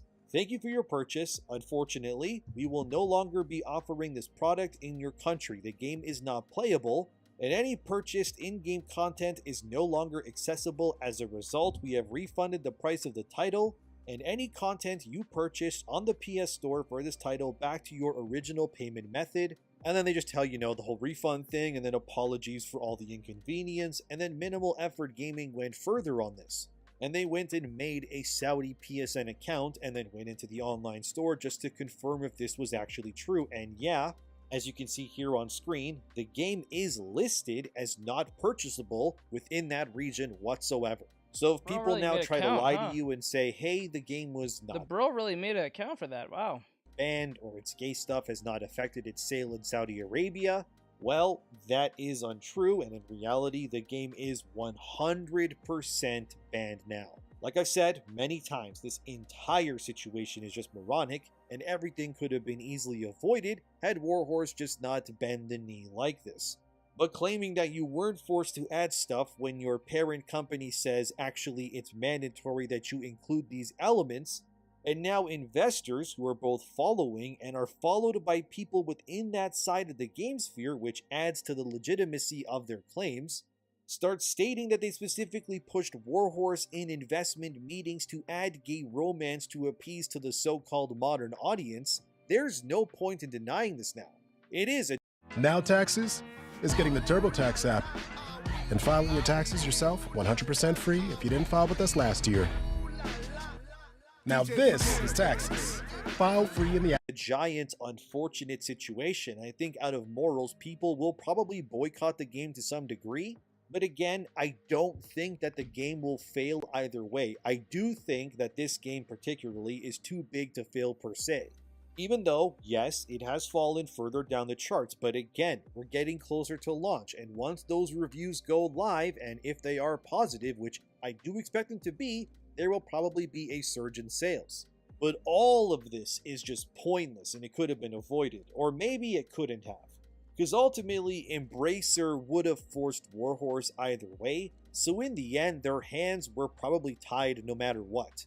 Again, not defending them, just giving insight as always. I know these companies need money, but like, it's getting to a point where people just, maybe not having those stupid investors makes any sense. Like having like these shareholders and stuff. I don't think this makes sense. I think you should just go private and just see what happens. Because if you make a good game, it should be good enough, most cases. But then again... Then, of course, recently Grum spoke publicly how Daniel Vavra, the director of Kingdom Come, used to regularly speak to him about things during the original Gamergate. Yet when the Second Coming came around, Daniel went suspiciously quiet.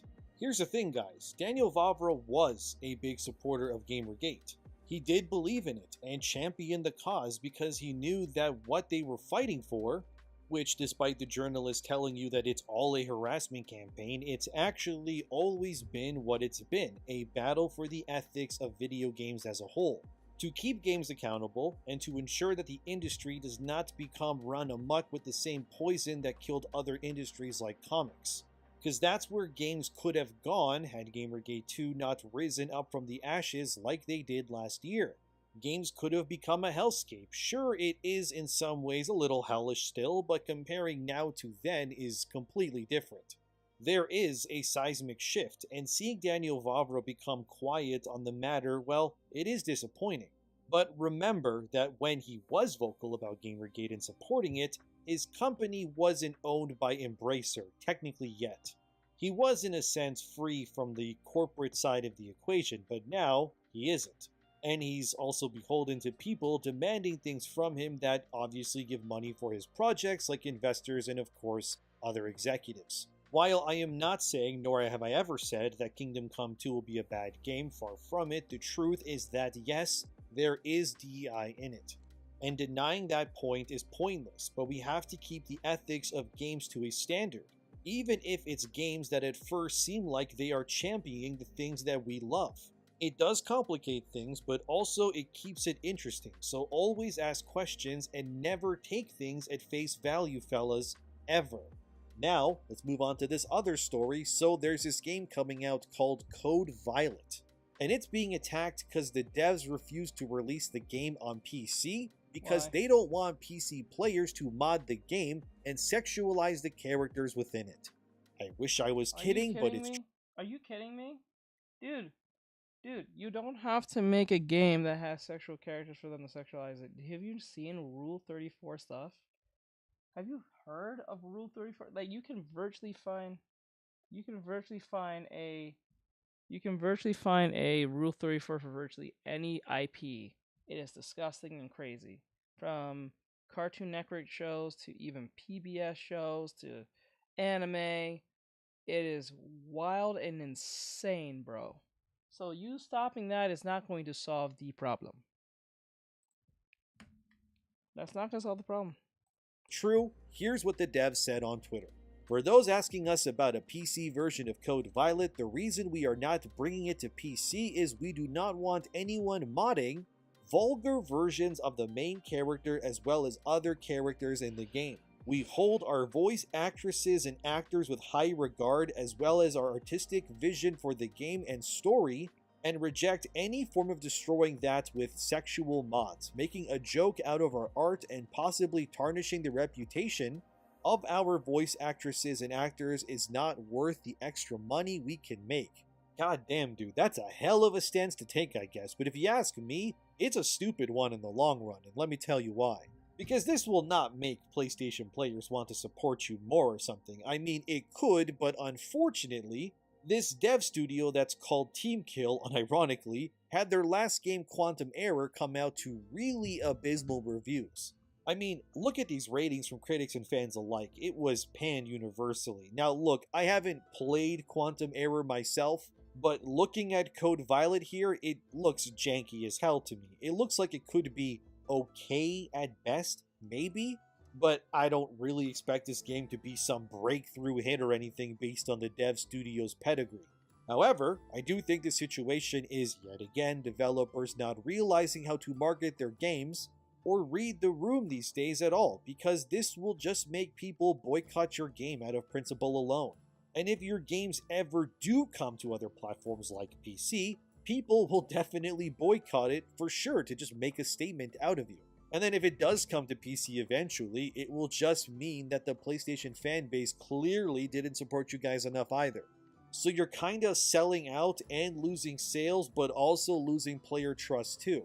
And then if it ever does come to PC to, recoup its costs, like 5 people will probably buy your game for PC. Not to actually play it, of course, but for no other reason than to ruin your game's reputation with mods as a big FU to the developers. It's just such a stupid situation if you ask me, and like most things in this video, they could have been easily avoidable. Pro tip to anyone who is going to sell a product to anyone else, don't ever do something like this. Don't villainize platforms that are full of millions of customers because you want to act like you're making some sort of high art. Like, okay, this would be a different situation if, say, Quantum Error was a critical smash hit and was loved by everybody, because then the developers could push their next game as their new tour de force, that you will have to accept their ways to experience their next amazing... Honestly, why do you actually care if they sexualize one of your characters in your games anyway? They bought your game, whether on CD or digitally. That's their prerogative to do that with what they're on. What's the point of you selling it if they're not going to use it? Like, it doesn't make any sense. It really makes no sense. Why would you... Like, it's like, for instance, it's like, if someone wanted to buy commission for me, Whatever they do with the commission I've done is up to them, as long as they're not passing off as if it's their work, or like they made it as their work, or they just got it somewhere else, because they'll be in legal trouble. But other than that, I don't care what they do with it. They can hump it for all I care. They paid me for my time. I did the work that they asked for. They like it and they move on. Whatever they do after that is not my problem. Why are you worried about that? That's not something you can control. Like, say you made a game for babies, right? Someone that is going to be sick enough to do that nonsense with will do it. If someone really was like passionate enough to do that, they will do it. There's nothing going to stop them from doing it. So like, even if there was like some type of law against it, people still break law all the time and know the consequences of that and still do it because they believe that either they are the exception to the rule to a certain degree. I don't see the point of caring about that. If I made a game and it had anime girls or something, or a furry game or something, I would not care what they do with the modding of that game because it's not my problem. Just like how a lot of people made Lethal Company mods. I'm pretty sure there's some Gunnar-like type mod there, but then again, who cares? Opus. But when your previous game scores lower than Dustborn, well, I don't think attacking people like this is the best option if I'm being honest. When your critical and fan response is already in the dumps, let's be real, maybe. This may be the last ad you see. With Pi Adblock, visit your favorite websites and watch ads. Don't piss off the audience further, yeah? Some mods being banned though, they make sense. For example, recently in Final Fantasy XIV's whole ongoing saga, there is a mod that is causing a lot of issues and chaos for them. This is from IGN. Final Fantasy XIV director Yoshi P threatens legal action against stalking mod. So there is a mod that is causing absolute chaos in Final Fantasy XIV's player base, and it's called Player Scope. This is something that shouldn't exist, and I'll just let IGN explain it as they state. The mod named Player Scope allows users to track specific player data of anyone in the vicinity of the person using it. This information is then sent to a centralized database managed by the mod author, no matter if you are looking at a specific player or just happen to be around other players, and tracks information that players would usually not be permitted to see via in-game tools. Specifically, the mod offers information on content ID and account ID, which can be used to track players across characters. This was done by manipulating the content ID system introduced in the Dawn Trail expansion, which in turn let players blacklist others across their service account and multiple characters. Wow. The only way to prevent your account data being scraped by the tool is to join the private Discord channel for Player Scope and opt out. Theoretically, every single Final Fantasy XIV player who is not in the Discord channel is having their data scraped. Obviously, this is a significant I think that's a security risk. I'm pretty sure that is dangerous. Or case may be, I don't think that's a good thing. Risk, and the community has been vocal in its response. Scraped by the tool is to join the private Discord channel for Player Scope and opt out. Theoretically, every single Final Fantasy XIV player who is not in the Discord channel is having their data scraped. Obviously, this is a significant privacy risk, and the community has been vocal in its response. The purpose is obvious: to stalk people, one commenter noted on Reddit. Then, Naoki Yoshida, the producer of Final Fantasy XIV and XVI, had this to say about this Player Scope mod. We have confirmed that there exist third-party tools that are being used to check Final Fantasy XIV character information that is not displayed during normal gameplay.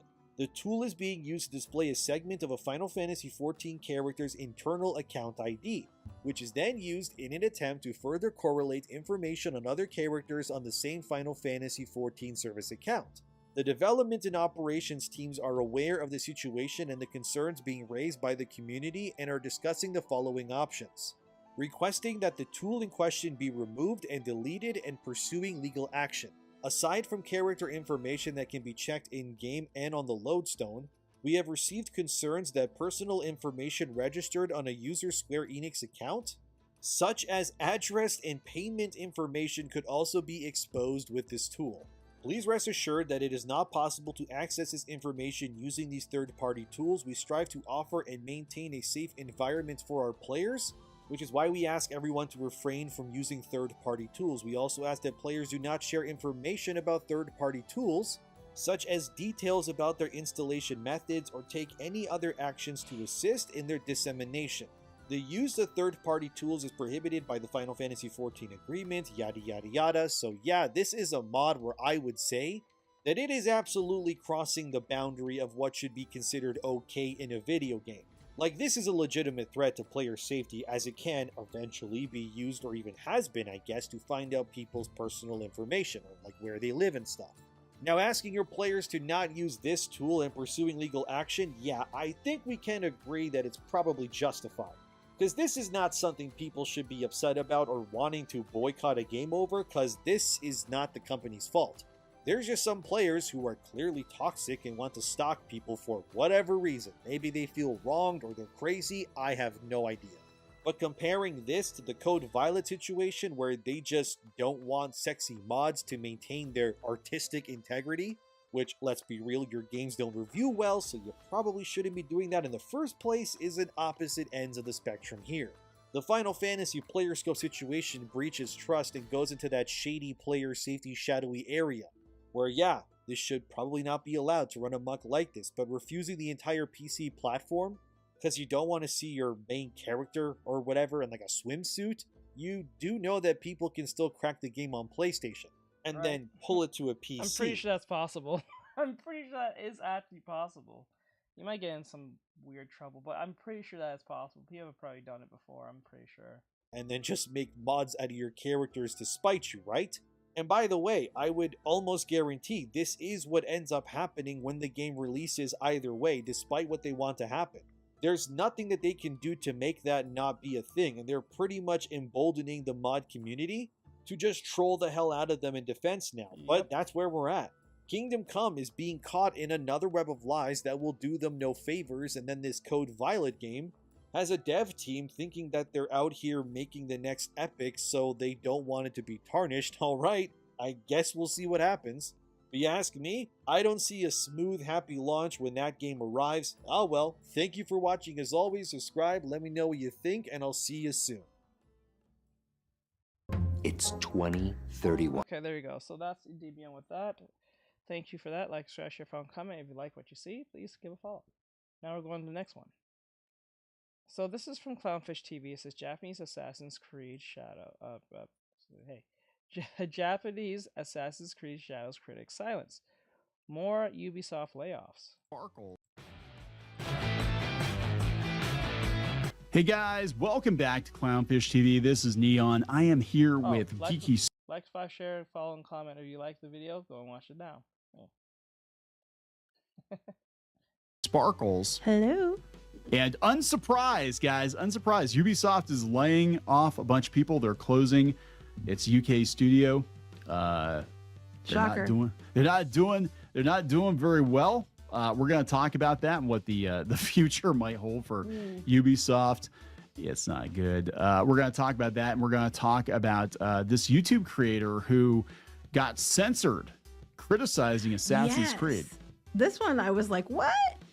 Yeah, now, apparently the video that was critical of Assassin's Creed has been reinstated, but the YouTuber in question is actually Japanese, and he was apparently talking about, some mistakes or how he felt as a Japanese person about his representation with Assassin's Creed, and somehow it got flagged. It was helpful and straight to the point. As being hateful content. It got taken. How it got flagged. People were mad that he probably questioned. I don't know, but I'm guessing they probably got mad. He was questioning the choice to make a black samurai, which I don't even know if it's historically accurate.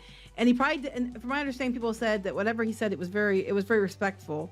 Yes. And they were mad because you're racist, Yeah. So this Cultural happens. Appropriation's okay when I do it. Yeah, exactly, right? This does happen. This might have even been Ubisoft themselves. We know they've been trying to shut people up. And in fact, Fandom Wire seems to think it might have been Ubisoft themselves that flagged it. We know this does happen. We were critical of Netflix She-Ra, and DreamWorks flagged our video, our trailer we reaction. just made another one right after.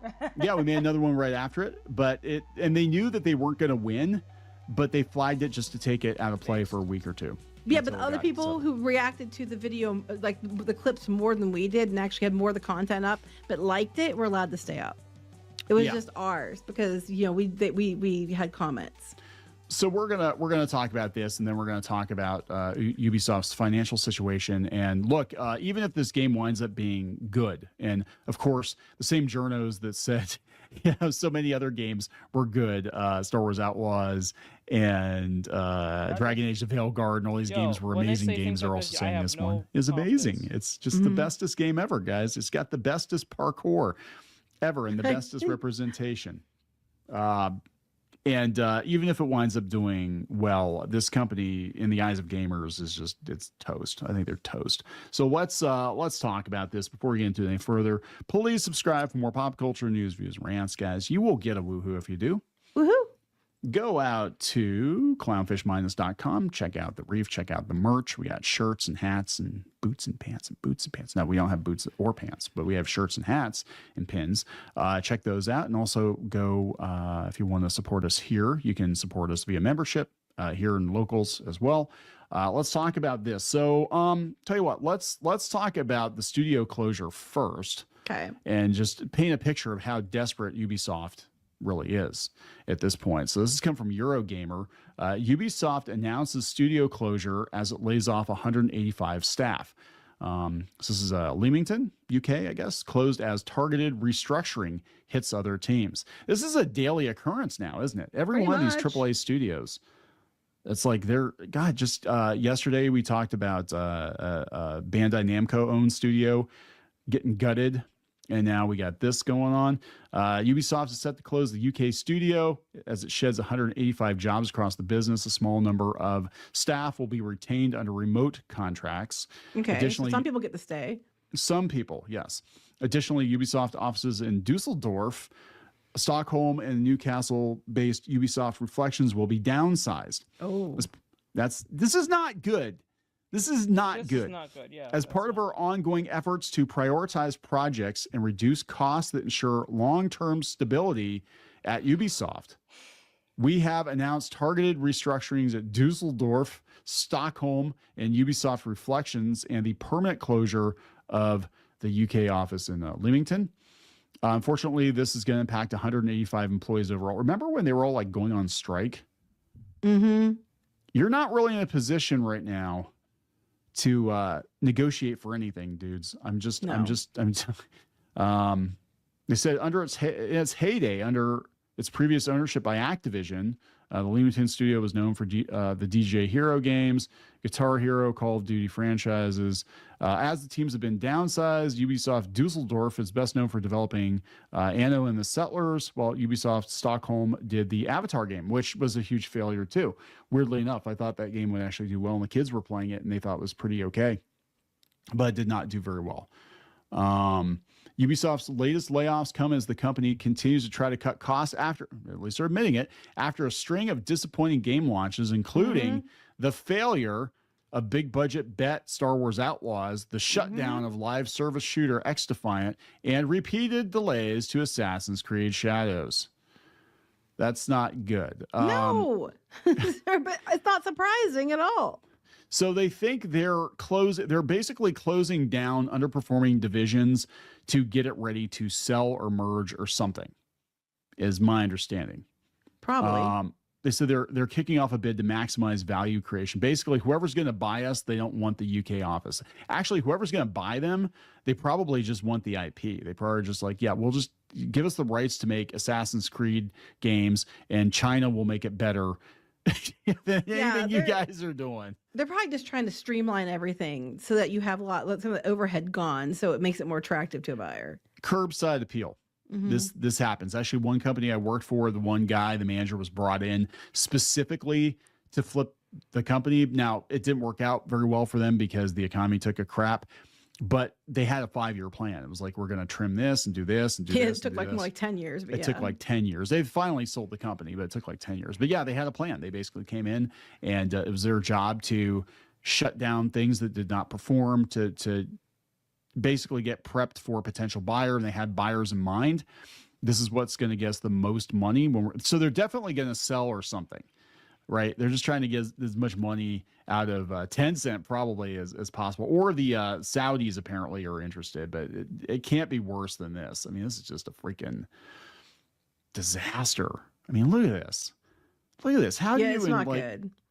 Yeah. I mean, that's a huge decline in the last few years. Yeah, right before the pandemic, they were riding high, $22, $23 a share, and now we're down to like $2. Wow. Yeah, not good. And that's not good. Yeah, everybody thinks they're a joke, right? And this is the same company that said you need to get used to not owning your games. Everything's gonna be like live service, and yeah. Bro, this was the same company that birthed Kim Belair's situation. The whole remember, Kim Belair is a or former Ubisoft developer or some type of like she worked for or worked with Ubisoft for a very long time before she made Sweet Baby. So that tells you something. And wonder why that bit him in the butt. Yeah, wonder why that bit him in the butt. So let's talk about potential damage control for Assassin's Creed Shadow. This is let's see. This came from Fan. I'm not gonna lie. If Ubisoft gets sold off, or a case may be, to whoever, will we get another Rayman game finally? Can we finally get another Rayman game, please? They're actively trying to suppress real Japanese voices. Ubisoft's alleged dirty trick to save Assassin's Creed Shadows from negative PR is awful. Yeah, so I saw the video that he put up after the other one was pulled down. And I saw that, he said what he was explaining, like, sometimes I play games, I talk about my culture, in Japan and stuff. And I couldn't watch the video then because it was pulled down. So I have not seen the video to see. Mom, Dad, we have something to tell you. Yeah, but twin brother. What he said, but from the way he talked, he didn't say anything that he thought was bad. He just basically pointing out probably the cultural differences, and that's hate speech. Because how dare you not like our black samurai? Is what I would guess at what happened. I don't know because I didn't see it. I saw that the video here where he talked about like what Rayman Legends version. What happened? Yeah, so yeah, I doubt it'll be in the same art style anyway. So apparently, he got flagged for hate speech, and he's like, "Yeah, nothing I said." He said I was critical of some of their choices, but he said nothing there was hate speech, right? So now they're it's trying. His own culture. It's his culture. Right. So now they're trying to shut him down. Now I'm going to be honest. If he were a white guy, I don't think YouTube would have acted as quickly. If I'm being honest. Do you? Yeah. I mean, I don't know, because it holds more weight when it's someone's Japanese. You mean? Yes. Yeah. Why would it hold more weight? So yeah, they're even saying the studio's reputation has gotten worse every day. Pretty much, there are delays, poorly received releases, accusations of an unoriginal game design. They just laid people off, and now they're trying to shut up Japanese critics. What were they like? Oh my gosh, guys, did you hear that? Hasbro sent the Pinkertons after people, and they're like, "Hold my beer," Yeah, I mean this never ends well, right? In fact, we were watching a video by, is it Dungeons and Discourse? Is that the YouTuber? I think that the Scottish woman who does anyway, she's really good. And she did a video on the decline of Dungeons and Dragons and the decline of Dungeons and Dragons YouTube, and the brand itself is damaged mostly because of Hasbro's own stupid bullshit. That the people they had that were still on board with the game, they got chased off by the Pinkerton scandal and the OGL scandal and all this other stuff. It's just like this, Assassin's Creed Shadows might actually be a good game. It might be. We'll give them the benefit of the doubt. But even if it's a good game, are people going to buy it, or are they going to look at this and be like, we're not? Especially when you read this, the video was removed 7 times. 7 times. It's like apparently every time it would get back up, it would get removed again. Now, see, at that point, it feels targeted. Like, even when they would reinstate it, it would get flagged. And sometimes, like, especially if you don't have enough people to have your own person at YouTube, what can happen is if videos get flagged, the AI or the algorithm will just take it down if it keeps getting flagged by something until it can be checked. So they probably knew that and kept. They put it back up. It's fine. They'd flag it again. And it should have been after the first couple of times. They should have just somehow, put protection on it or something. But they didn't because people probably kept finding something else to complain about. And this part I'm mad about now. And this part, so it looked like it was different. The whole video was bad. I don't know what they did, but 7 times? Come on. 7 times. That means whenever he put it back up, somebody was following him around and flagging it. Yeah, so you accuse the Japanese guy of hate speech about a game that's about his culture. Yeah. Make it make sense. I bet you there are those white feminists, probably LGBT white women. I bet you anything it was white liberals doing that. I don't think it was Japanese people. I doubt it. I really doubt that. I don't even think it's even black people. I'm pretty sure. I doubt it. I'm pretty sure it was like liberal white women. Yeah, but I mean come these on, people are crazy. let that sink in. But we also know that they apparently had something going on at Wikipedia too, that they were trying to basically change Wikipedia to support Yasuke, the alleged black samurai who, as it turns out, as I understand it, was predominantly a work of fiction by a white author who took what little scraps of history they could find out about this guy that was barely mentioned and pieced it together. And it's like, oh, he must have been a samurai. Let's do a whole book about it. And it's a disaster. Well, I'm sure there might have been other things he complained about too. Like we had the issue with like the architecture was based on Chinese architecture, not Japanese architecture. We had the story about like they took the allegedly took the logo of one of the reenactment groups that were Japanese and they didn't get permission. They had the Tory Gate issue. I mean, this person could have a million reasons why they didn't like it that had nothing to do with discrimination or, other than discrimination against his own culture. And let's silence that guy. Probably because his video holds more weight. Yeah, so it got put back up and they actually replied to him last night. Yeah, because everybody was going after him. That's why. We checked this again and we wanted to confirm that your video is reinstated for real this time. For realsies. They probably marked it like, and someone's watching it. It's on protect because we had that happen. Like one time we were in a live stream and someone pulled this crap and then pulled the stream down because somebody didn't like someone that was on the stream, and it got put back up not long after, but it still was a problem. But we have a handler now, and they watch our stuff to make sure that stuff like that doesn't go down again. Yeah, because a lot of times what will happen is people, to mass flag it, it'll either be coordinated or it'll be a person with a bunch of sock puppet accounts. And if your channel's not, I mean, I hate to be, I'm not trying to be like, well, if your channel's not this big, but if your channel's not of a sufficient size that they actually watch out for you, then it's very easy to get your streams and stuff taken down. All you need is enough people complaining about it, and but once you get to a certain size, you're in good standing with them. And frankly, I'm gonna be honest, if you're making them money, they're gonna, you know what I'm saying, they're gonna keep an eye on it. This is why, all the ranting and pouting about, Nerdrotic and Geeks and Gamers and that's why they're not taken down all the time, because they make them money and they have a relationship with YouTube, and that's but yeah, people calling YouTube out. They're like, you're effing clowns. Because they deserved it in this case. And I mean, I don't know. I don't even know if it was them specifically. I think it probably was that they were flagging for different reasons. So they'd put it back up for one thing and then they'd flag it for something different and keep trying to make claims against it. And then because it was probably just automated at that point, I'm guessing, because it was a smaller channel, it was probably automated. They probably have somebody on it looking into it now, though. This person here says that for those who don't know, it was Reddit. Reddit mass reported to make YouTube remove the videos. Oh, was it now? Yeah. That doesn't surprise me either. That is not surprising at all. They said this is sloppy work. Provide clear and detailed explanations for how and why you're enforcing rules and punishments. They don't. It really is just automated. It's automated in some instances. And there are people at Reddit and Discord and whatever, and they know how to abuse the system. So they'll target people and then they'll just mass flag or whatever. Especially especially if you're a smaller channel. And that's not me being like, oh, if you're a bigger channel. It's like, no, it's easier to get away with it with a smaller channel. And I think, too, like this one person said, can't you just punish people for false flagging? And I think that's something that the false flagging would be more controlled if there were punishments for accounts that false flagged. I mean, like you can accidentally maybe false flag and you can get like a couple warnings. But the people that are doing it continuously, there should be, not that they won't start new accounts, but you know what I'm saying.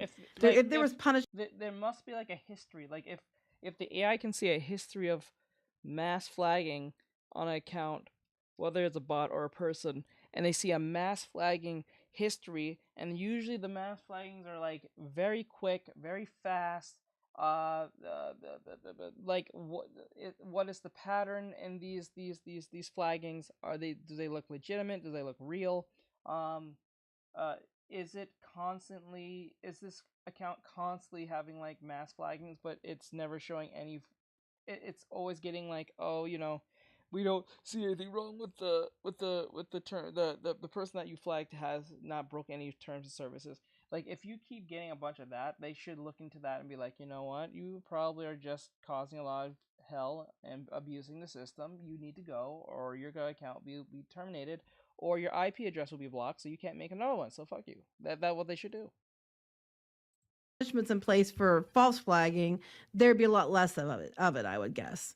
Yeah, and then they're saying that there are people. Look at how old the account is too. Like, it has to be like if it's a brand new account, they're not taking you seriously because you're a brand new account. You're probably a bot for all we know. But if you're like an account that has like a certain amount of like a age, like it has years on itself, like some longevity on itself, then it's like, okay, we'll listen and we'll look at your history. And if your history looks like you're just constantly just flagging virtually anything and everyone, and it seems like it has no rhyme or reason to it, you're not putting an explanation what they did wrong and how you see it as wrong. Like for instance, when you're trying to report someone on like Overwatch or on Marvel Rivals, you have to give some form of explanation on what they did wrong, so we know what to look for and what they did. You know what I'm saying? And then we need to see if what this person is doing, is it actually breaking the term of service, or you're just a hateful idiot? That needs to be enforced hard. On the platform, they're putting legit awful stuff out there, and they don't do anything. Yeah, are they making YouTube money? I mean, at the end of the day, are they making YouTube money? Better yet, what they should do is, if you mass report someone, and like say you targeted a certain YouTuber for whatever reason, or Twitch streamer, and they get targeted for like some type of campaign to like go against them.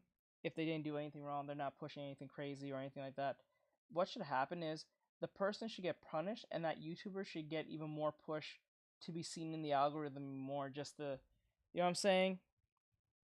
That makes sense to me. That's that, you know. But it has not the break. Why does it keep getting removed? But it did reinstate it. Is it reinstated as of today? It's reinstated now? As of today, yeah. So I'm thinking they probably have someone watching it at this point. It most likely was automated. Or they get it back up, see it was up, they hit it again. Yeah, so it was called "We Hate This Game." Japanese react to Assassin's Creed Shadows. Oh my gosh! And for instance, the bot can't just flag. You can't just mass flag. You have to give an explanation why. You have to get a legitimate explanation. And plus, you can't have a bunch of bots just saying the same exact thing. If they say same exact thing or super similar things that are just too close together, like an AI, they'll detect that too. It's hate speech because so it made the rounds on. He tried blanking out hate.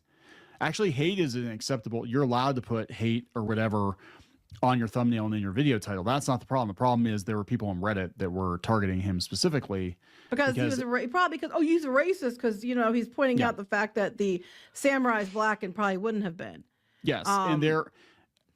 It is what it is, right? I mean, it's kind of like I always think it's weird when Netflix is like, oh, yes, in 17th century Norway, we had lots of Black and Asian people walking around. Or the Queen of England was now black, it's like, that's okay. It's okay when they do it, guys. Yeah. Cultural appropriation is okay when it's them.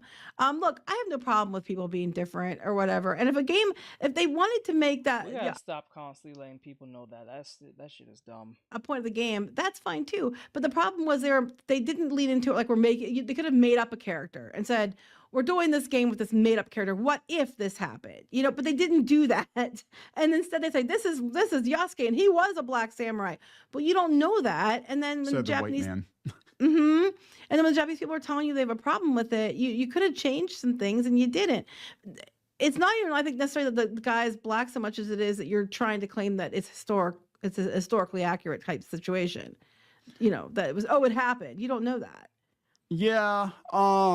So people were already speculating it was somebody at Ubisoft that was trying to, which wouldn't surprise me. Because again, we talk about this with the gaming scene, the journo scene, whatever. It's all interconnected. Reddit and gaming journos and the consulting firms that work on these things, and then the people that work in the industry. All these people, a lot of these people actually come from the Reddit scene or from the, you know, the far left message boards or whatever. So they know each other and they call in favors, right? Mm-hmm. You know, and then that's what they're going to do. They're going to be like, hey, this video is going to be a problem because we have, it's one thing if a bunch of like, you know, white rednecks are complaining about the game, but it's another thing entirely if an actual Japanese person is complaining about its historical actors. So you can't, and then have that. That's the racist person. I'm like, are you Can't kidding? have that. Yeah. Yep. So anyway, this is why you don't go down this. I say 1,000 times. This is why you don't go down this Marxist like ideology at all, because it's a it's literally a totem pole where you're going down the totem pole of race. At that point, you see what happened. The Asian man is explaining how, or the Asian man is making complaint about how they're depicting his culture. He gets silenced.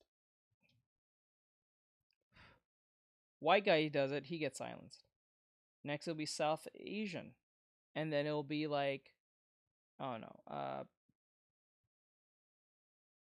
South American, and then Native American. Then, you know what I'm saying? It goes down the whole rabbit hole. It makes no sense to even subject yourself into this. But I do think it was more likely that it was this automated something, and then YouTube finally stepped in and did something more permanent for the situation. Yeah, but good luck with that, guys, because things are really not looking too good for old Ubisoft. Well, this is not going to help. This is not going to help. People might boycott it just out of principle. I mean, they might. You might actually just cost a bunch more people their jobs by pulling. If it's somebody at Ubisoft, if it winds up coming out that it was somebody at Ubisoft that prompted this, even if it was just somebody else that prompted it, you might have cost people jobs now. Yeah. So I hope you're happy. You're going to cost sales for sure. I mean, I'm not going to buy the game. Fuck them. Were you going to before, though? I was morbidly curious, but I'm like, the hell of it. I don't, not going to. Starve them. Starve a cold. That's what you do, right? So we're going to wrap this up. Yep. Please subscribe for more pop culture news, views, and rants. We'll talk later. Bye. All right, so that was the whole... Oh, alone, okay. You're something else. But okay, so that was the whole anti-woke thing. You know, Ubisoft situation. So that's pretty much it. We did have another last anti-woke thing, but I think I'm gonna cut that out. So like, share, follow, comment. I hope you guys enjoyed this and all that great stuff. We're gonna go into the art stuff, and then we'll go to the anime recommendations. So let's knock out this. Okay, so this is Pcat, if I'm saying it right. She's a VTubing anime, or I think she's an artist. I think she makes art for video games and stuff. She gives information about how to improve on your art and all that great stuff, similar to what I do. But she makes more better stylized videos. I need to get around doing that. But this is her, and this says, How I Fight Perfectionism. Alright, so let's see what she says. Let's go. Painting a digital illustration. You like drawing, or at least you think you do, yet each illustration takes so long. And every time you think you're finished, you just can't stop noticing things that need improving. Or how about this? You really, really want to draw, like seriously, it's all you've been thinking about for the last couple of hours. You even have a good idea of what you want to draw, yet you can barely bring yourself to open a new canvas. If either of these scenarios sound familiar, there might just be a chance that you're struggling with perfectionism. It's tough, I know, because this was a major issue I wrestled with for a very long time. I'm happy to report, however, that I was eventually able to overcome it. If you want to know how, I'll be sharing the tips and tricks I use to help me get past perfectionism. They're not only just mindset shifts, but exercises I did to practice not being perfectionist. I hope they'll help you as much as they helped me. Before we continue, let's start by asking the question, what is perfectionism? Basically, perfectionism is having unrealistically high standards. But wait, hang on a second.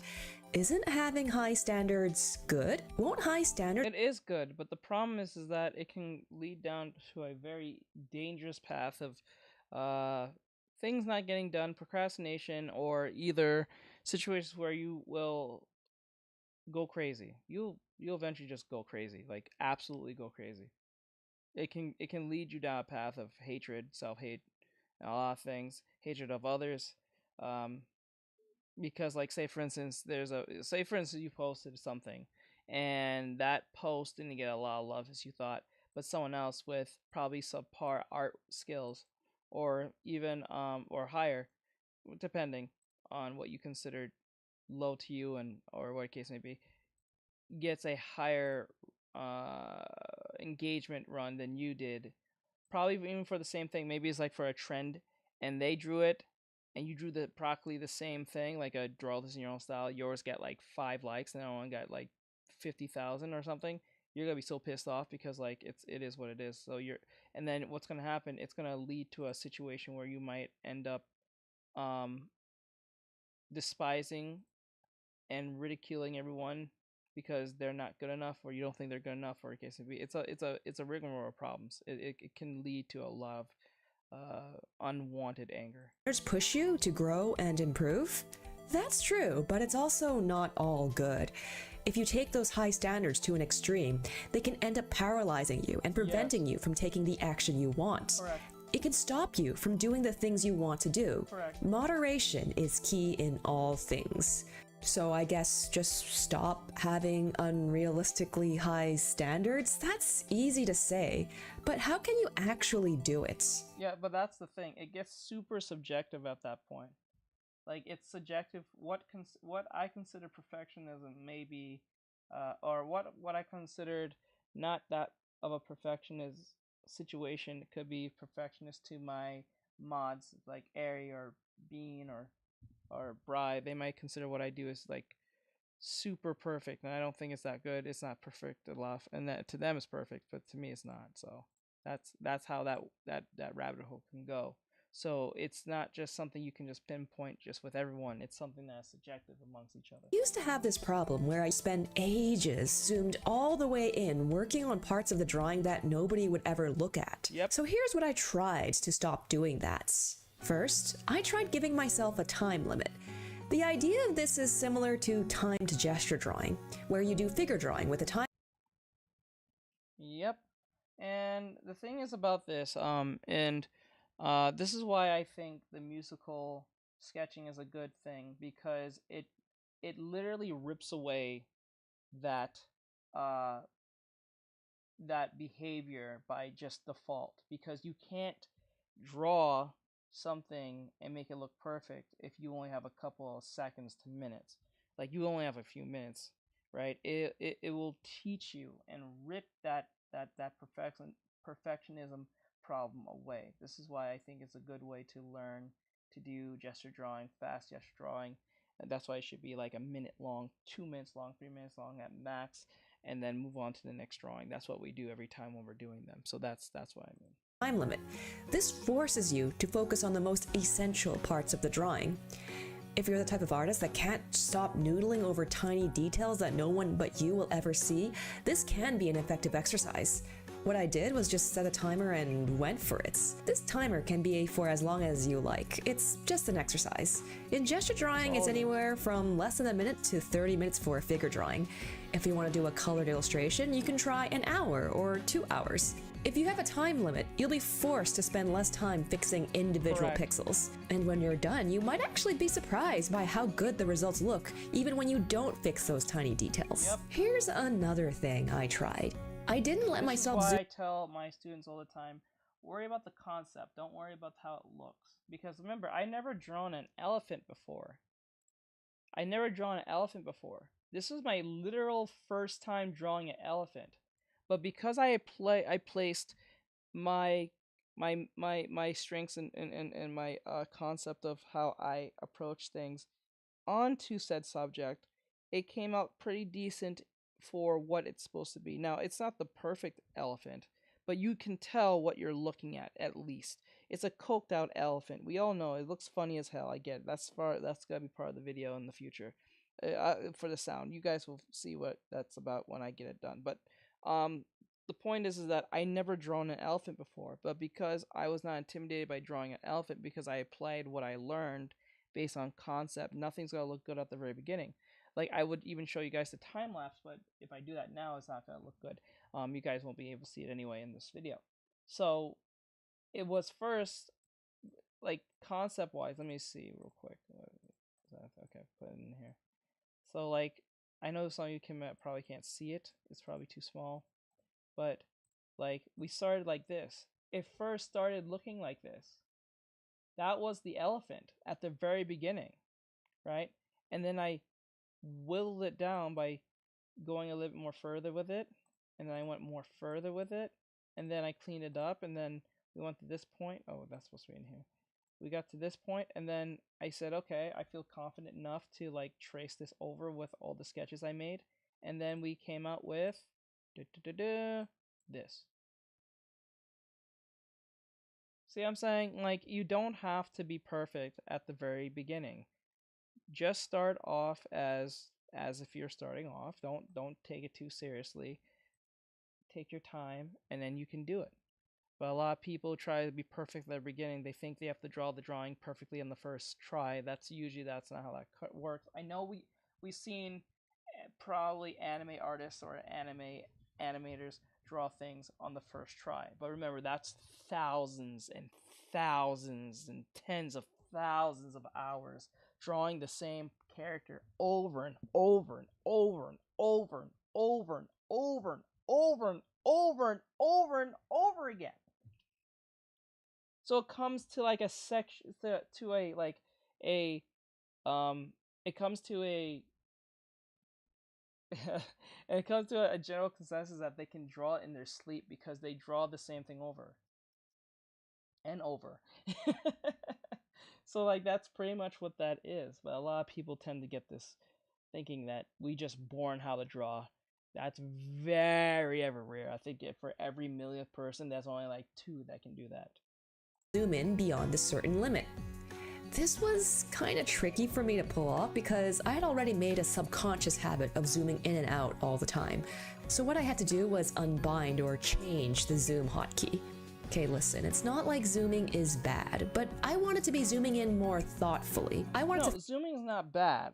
It really isn't a bad thing, but it is a behavior that should be managed to a certain degree because it can make things longer, believe it or not. It makes things longer because you have to do the constant adjusting, you have to do the constant zooming in, look for this specific spot that no one's going to actually see.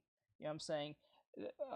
If you watch like someone like Rhino Tuna, he does a great job of like keeping a good distance of looking at what he's looking at, and then just works from that point on. Like he doesn't, I don't say he doesn't zoom in, but it's ever rare you ever see him do it because he doesn't have to, because he practiced enough to do it from a distance that he can make a good judgment on how the line's gonna look. Think about what size the audience would be viewing my art as. Are they really gonna zoom into the toenails of the character? No. Probably not, right? Especially on Instagram, no, they're not gonna zoom in. It's gonna be very rare for anyone to be that micromanaged that to the point where you're going to need to paint that one toenail on the far right corner under all the shading, the sketching, all that. No one cares. No one cares. The average person, and even the most seasoned of veteran artists, do not care. It takes a very anal type person to do such a thing and make a big fucking deal out of it. I'm telling you, it does not exist. So this can save you a lot of time if you spend more effort. And even if it did exist, it's such a minute person. Like I said, it's such a small percentage. You won't even know it. The thought of it will make you know it, but that's it. On the focal points of the illustration. There we go. You know, Ari, we're talking about this on YouTube. You're watching from YouTube, right? If not zooming in is too difficult, you can also try some traditional art for a change of pace, where it's literally impossible to zoom in. Alright, time limits and not zooming in, that sounds fine and all, but what if you still don't like the idea of doing bad drawings? Despite all of what I just said, every drawing you're going to do is going to be... Okay. Okay, because we're doing the YouTube video, because the video's playing on the YouTube short, so if you want to check there, you can still watch it from your phone. Still love drawing tiny little details. Okay, not to worry. Think of my suggestions more of exercises that you can do to help prioritize the important aspects of an illustration first. After you get the big picture complete, you can always go back to fill in the tiny little details if that's what you want. It just means that you're not forced to do it for every single illustration you do. So that means that finishing illustrations should be far less time consuming. But what if you can't even bring yourself to start the illustration? I don't know about you guys, but for me, my perfectionism was just masking a fear of failure. Everything needed to be perfect, or else I would fail. I didn't want to fail. I didn't want to do bad drawings. Even the possibility of not making a great drawing was making me freeze up. How did I manage to overcome this? I think the first thing to understand is that art is really hard. I had a hard time accepting this at first. A question for you though. How long do you think it takes for someone to get good at art? People usually like to throw around the number 10,000. No, I don't think there's a number. I honestly do not think there's a number to tell how good you are. Some people are very in tune with things and can get things pretty fast on literally the first try. Not on every concept, but they can get it on the first try just based on an explanation. Sometimes it takes a good explanation for someone to get it.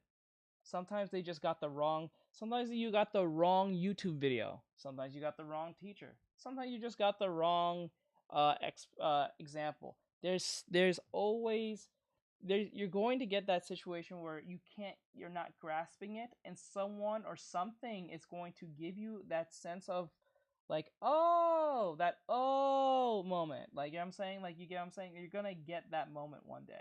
That has happened to me many times where I'm like, oh my god, I feel stupid. Like, that's how you do it? Man. And the whole time I've been doing it this way, or I've been ignoring it, I was avoiding it, blah, blah, blah, this, and the third. I know what she's talking about. It's crazy. I know how she feels. 1,000 hours to master a skill.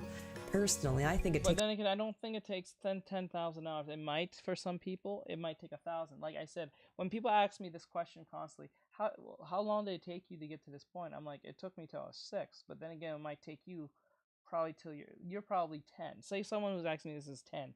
It might take them till they're like 15. You know what I'm saying? It might take them till they're like 12.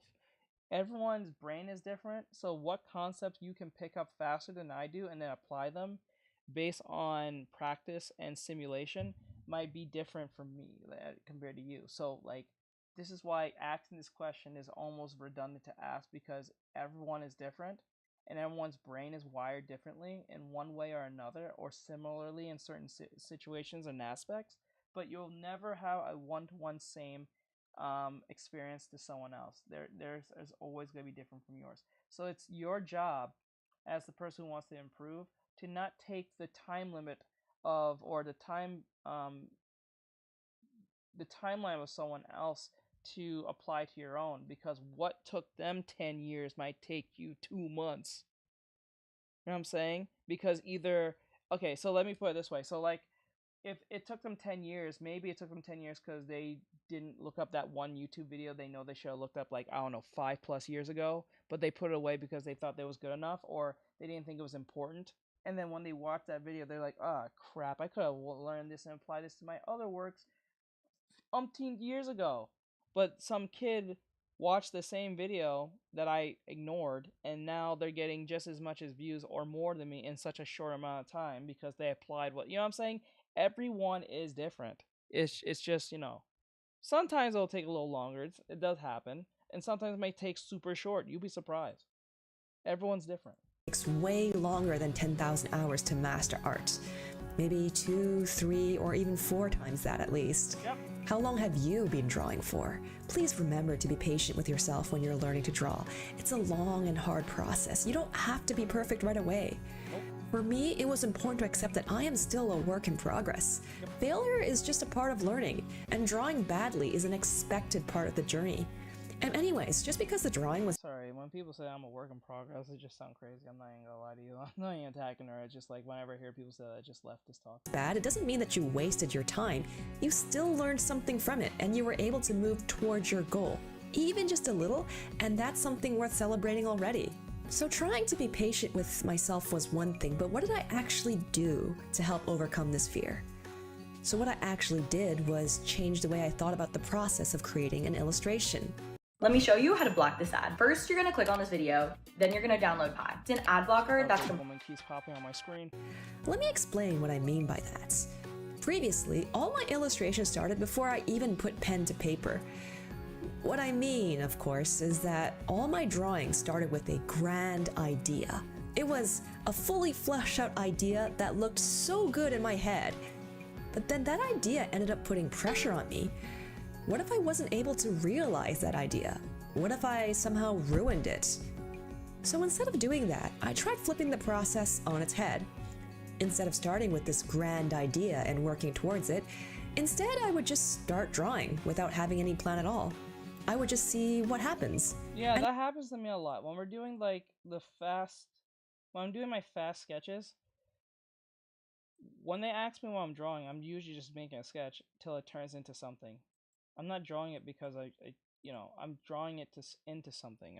It'll eventually become something. It becomes something. If it doesn't, it doesn't. And I found it much easier to get started that way. Yeah. I can't ruin my great idea because I don't even have an idea to begin with. Yes. So And while I'm sketching, if I end up with a sketch to make something without doing anything. So this is why I don't know how people can say, I have art block.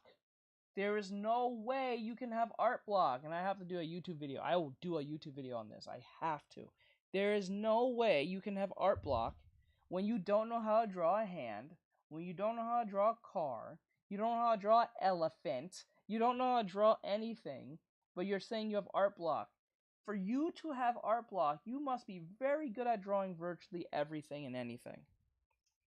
That's the only time you should be able. The only reason that a writer's block is more believable than compared to a art block is because you're just trying to make it seem interesting for the audience not to get bored, right? But for you to draw something, that's interesting on its own because a lot of people can't do that in the first place. So to sit there and think what we're really saying, which I said thousands of times, there's no such thing as an art block. What I'm really hearing is, what can I draw that makes me look competent enough for everyone to praise me for drawing this particular thing, whether it's something popular or even it's something original. How more original can I be, or how much more can I draw this thing by me look like I know what the hell I'm doing? That's literally what that is. That's what that is. Literally, that's what most people do. They're just looking for the best, easiest way to draw to get the most praise as possible for and it's not, that doesn't even make them a bad person. Please don't get that twisted. It does not make you a bad person to do the most littlest amount of work for the short amount of time for the highest profit of self, for the praise of one's ego. I understand it. I get it. I understand it. But that's just very unrealistic most cases. You just can't do it. I'm not saying it's not realistic. It's very rare to keep doing that in such a small amount of time and get praise without putting any form of work into it. You have to put in the work into it in some way, some form. You might get away with it one time if you draw one traditional thing, one trendy thing that day, and get blown up the next day. It happens. But then again, for it to happen every single time, no. I should know. I know this because when I posted one of my old videos way back when, it blew up to 100,000. I was not expecting the video to even be anything. It was just a simple time-lapse video with the anime figurines next to them as my reference, and that blew up to I think it's now at 400,000 views or something. It blew up completely on TikTok and stuff like that. So that's great, but I still had to put some form of work into it. I was not expecting the work to be in there, but it did work. It did happen. So sketch I really like, then I can move forward and turn those into illustrations. I found this worked a lot better rather than what I used to do, which was try to force sketches into finished products, whether I liked those sketches or not. If you're thinking that, well, that sounds cool and all, but what if there's something specific you want to draw? Of course you can. It's not like you can't have ideas before you start drawing. The point is, perhaps you shouldn't get so attached to those ideas before you've actually tested those ideas. And by testing, I mean, of course, actually sketching and drawing them out. I don't know about you guys, but I often find that ideas that looked really good in my head don't really look as good when they're finally on paper. It could be for a number of reasons. Maybe the idea simply wasn't actually as good as I imagined it was. Maybe I don't have the skill to execute it yet. And Yet. Because people take the word, I don't have the skill to execute it yet. You know what I'm saying? The word yet is still doesn't mean you will never learn it. It just means not now. Just like if you play a video game, like a Metrovania type game, you can't get to this world. You can't come up to this level yet till you have a certain skill, some certain level, or something that allows you to go past this particular part in the game, so you can always come back later. That's literally what that is. You can just come back later. Doesn't mean you can't come back, just not right now. what's more, I often find sketching to be a somewhat temperamental activity. Some days I have great sketches, other days not so much.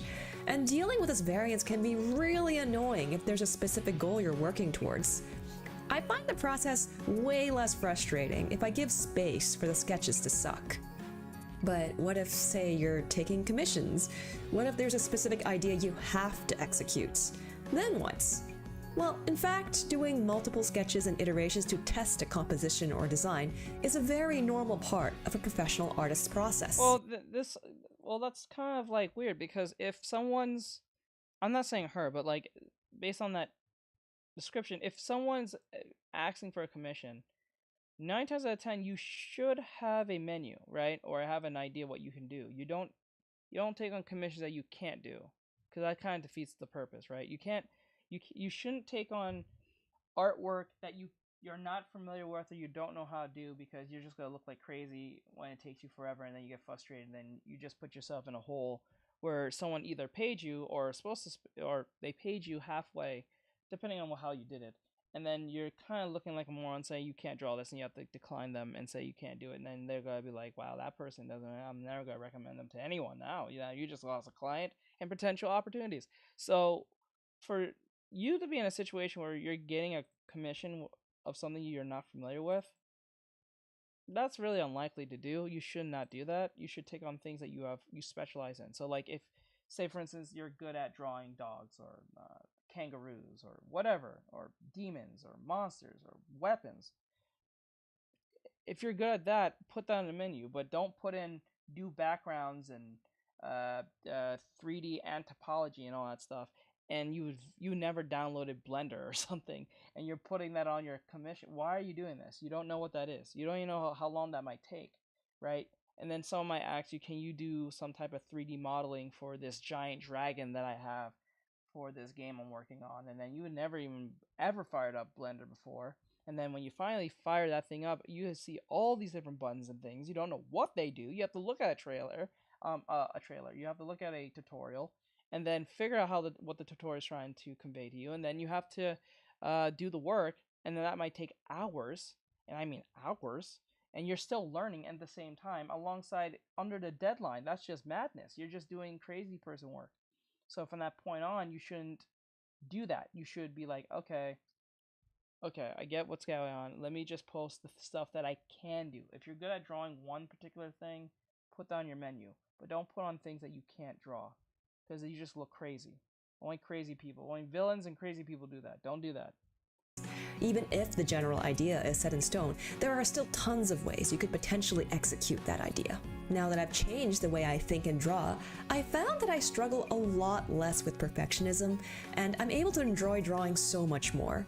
Yeah, that's the ironic thing about perfectionism. If you ignore it, you actually will draw perfectly. That's the irony in perfectionism. That is the biggest irony in it. That's the giant joke in it. That this was helpful to someone out there. If it was, do a quick sketch of the subscribe button. It doesn't have to be perfect. A doodle is fine. Thank you so much for watching. I hope to catch you next time, okay? Bye-bye!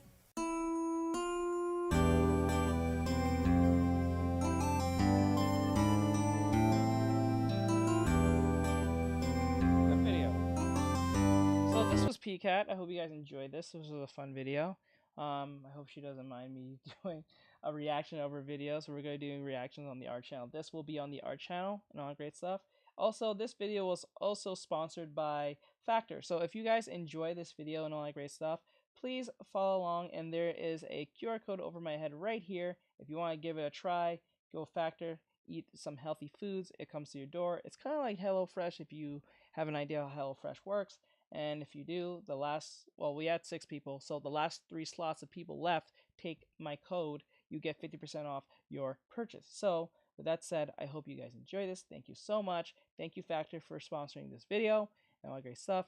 I hope you guys enjoy this. And like I said, give it a try. It supports me and it keeps the streams going. And also these reaction videos and more, so I can go back doing tutorials myself. So that said, I'll see you guys in the next one. Thank you. Bye, y'all. All right. That was PCAT. So let me see. It's 3D art career. Let's keep it simple. I don't think we should do too much of them. How to draw. Get rid of this. So we'll do like.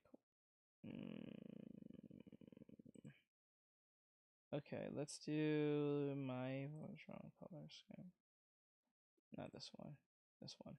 So we only got 2 other videos. This one's from Sam Does Arts. It says 8 art habits I wish I knew years ago.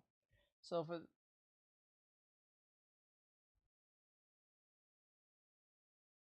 okay, so like this is Sam Does Arts.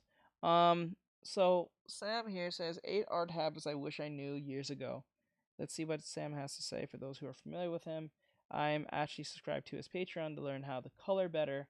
So hello Sam, if you ever see this, you're awesome, bro. I love your tutorials. They have helped me so I can actually start doing my own tutorials and teach my students how to do skin. That's the one thing that eludes me. So thank you so much, Sam, for having an awesome Patreon. I gotta learn from I learned a lot from you, so thank you. So let's jump into this. Let's do it.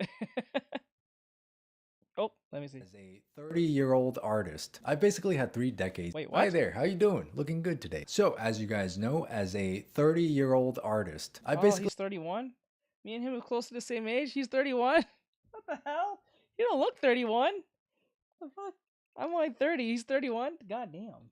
I'm telling you, people in their 30s look like they're still stuck in their 21s, 22s, 23s. Something's in the water. Because people in the 80s, when they was 30, they look 40. People in their 30s, they look like they're in their early 20s or mid-20s. They don't look like they're in their 30s. basically had 3 decades to experience life. I might as well be a fossil at this point. Now in this video, I want to share with you guys the 8 good art habits that I wish I knew 8 years ago. Because boy, if I knew these 8 years ago, I wouldn't be the failure I am today. Number 1, get uncomfortable. Now as artists, we all have things that we're very comfortable with, things that we're good at drawing. But the single, undisputed best way to grow as an artist is to get uncomfortable. When you see that reference and you get scared by it, that's... He's not wrong. If you want to improve, you have to do the stuff that makes you uncomfortable. Like, it makes me uncomfortable to do skin, because I don't think skin looks right. Like, I don't mind putting base colors and all that stuff, but like when it comes to the shading process and then making sure it looks good and making sure it's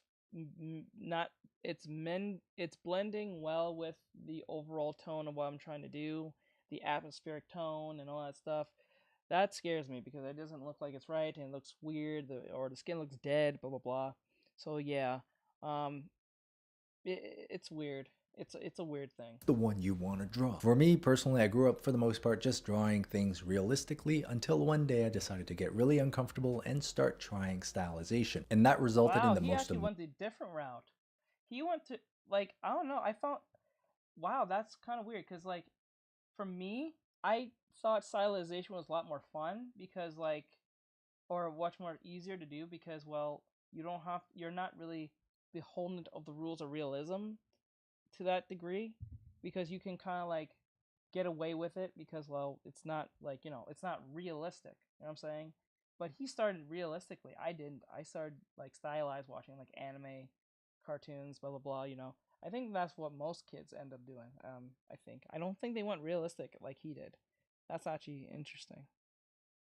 Amazing transformation in my art that I could have never pictured in 100 years. So go out there and try something. Get a little bit uncomfortable, okay? Who knows? You might like it. Number 2, don't always draw from imagination. References are simply how you learn. If you never take the chance to observe something, you're never gonna learn. I kind of do a little bit of both when it comes to references. So when I'm using a reference, I'm just using the reference at the time, and then when I'm done with the reference, I usually do 2 things. Either I use 2 or 3 different references and combine them as one to make something brand new, or if I'm doing one particular pose, I don't like going exactly how the pose went because I feel that that's just kind of a boring thing to do. I feel like it's kind of boring to do that. So what I would do is I would do the reference and then try to deviate completely from it. So I'll have one piece of the reference, so like the upper top of the body, and then I'll do the lower half, right, on my totally own, just to see where I can go with it and then see where it can go. That's how I do it. Learn it. When you draw from imagination, you're not adding anything into your mental library. The only thing that you might be practicing. Let me see. I'm not gonna lie, but some of the art I've seen that he showed almost look. Yes, some of them are because he's on Pinterest.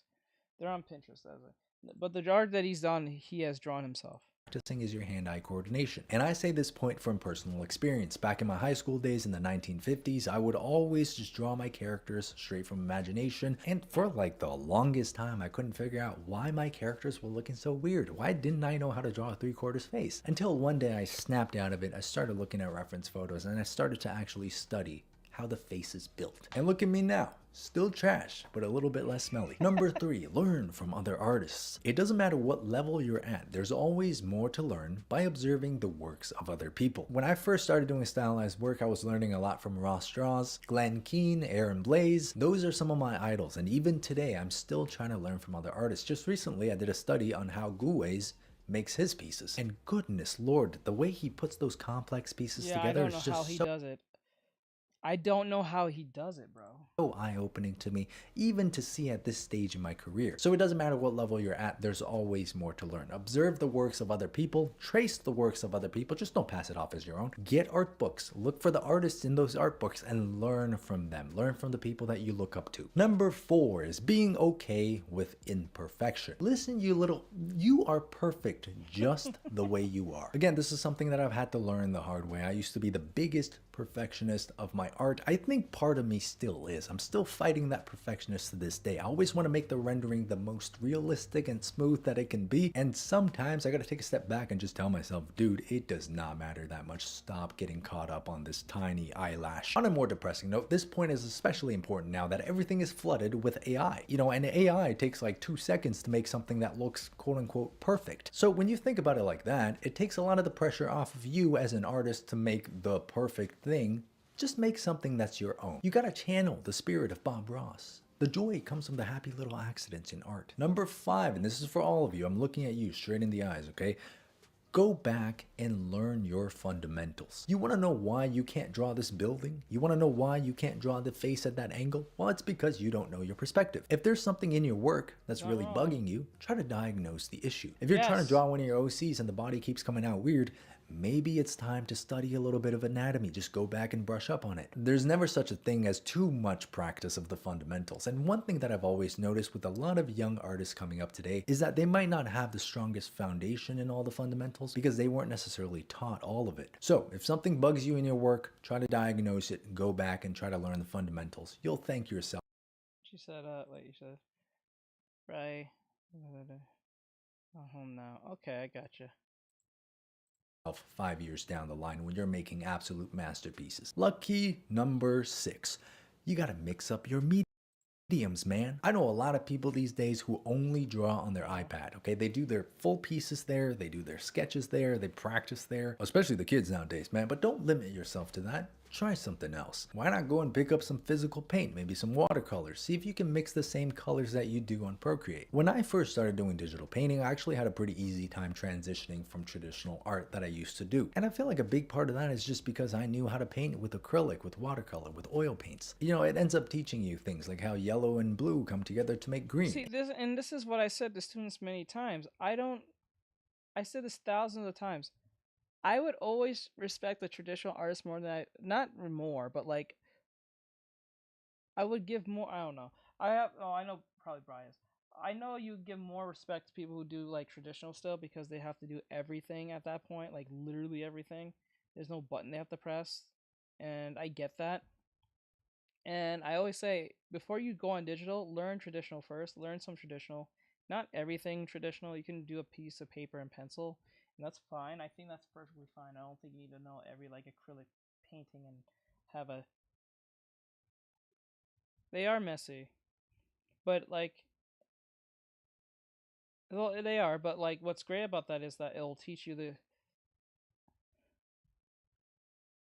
Yes, because like, the thing is like, because it'll teach you more on how to stay more organized, I guess, in a subconscious sense, to a degree. And vice versa. You know, maybe you can pick up a brush pen and learn about line quality and apply that to your digital art. This also ties back to the first point. Get a little bit uncomfortable, you know, try something new. Number 7, and I cannot stress this one enough, draw for yourself. Whatever it is that you want to draw in that moment, whatever it is you feel like drawing in that moment, just do that, okay? Stop thinking about the Instagram numbers, stop thinking about the YouTube numbers. Look, I've been doing this for a while, and I've noticed this amazing phenomenon where the harder you try, the more you focus on Sure. those numbers, the less likely you are to succeed in getting the numbers you want. Correct. He's not wrong. The more you keep focusing, I forgot. I totally just like abandoned Instagram completely. And TikTok is just like. It's just a very funny way the universe works. When you're so hyper fixated on getting like 30 likes on the post versus 25, that hijacks your entire process of creating. You're not feeling that piece anymore. You're just going through it because you want to hit a certain number target. And humans are amazing at detecting BS, okay? So if you put a piece out there that you don't feel anything for, we can sense the BS. So if it's something that you do want to share with the world, first ask yourself, is this something that I would do by myself? If I were to never post it, never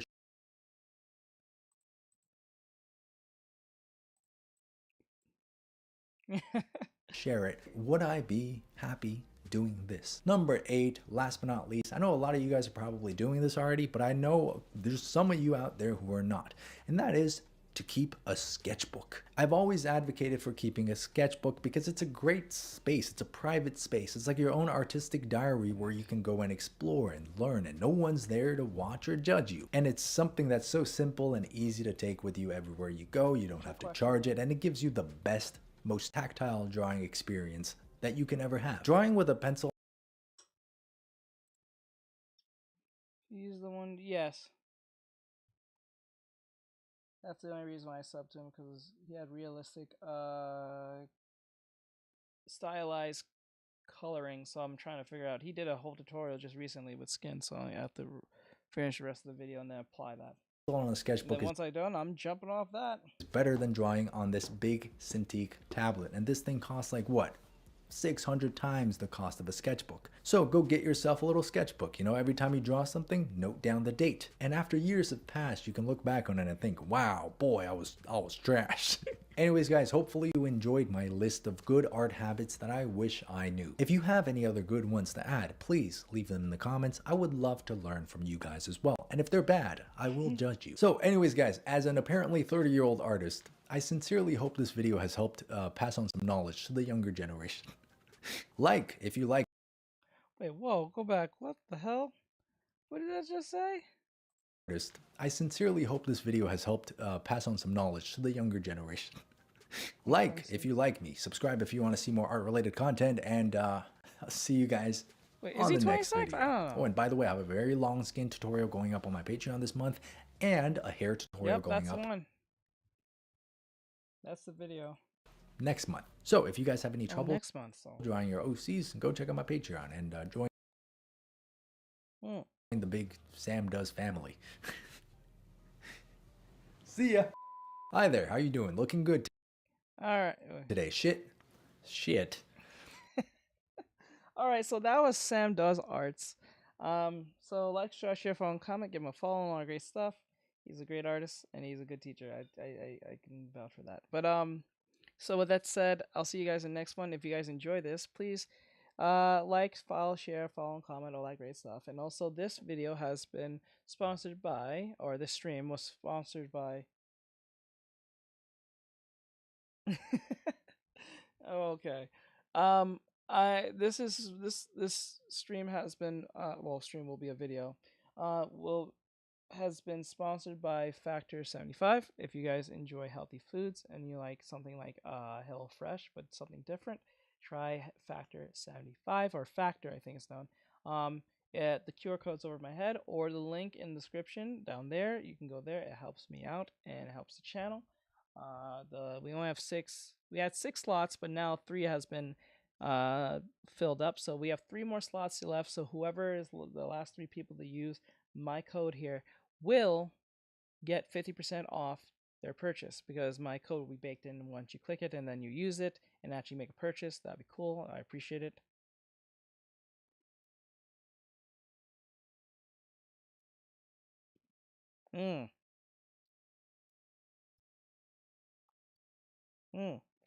But like, with that said, like, subscribe, share, follow, and comment. I hope you guys enjoy this. I appreciate it very much. And also, if you guys have any questions, please let me know. I'll be on Discord. Follow me on Twitter and all that good stuff.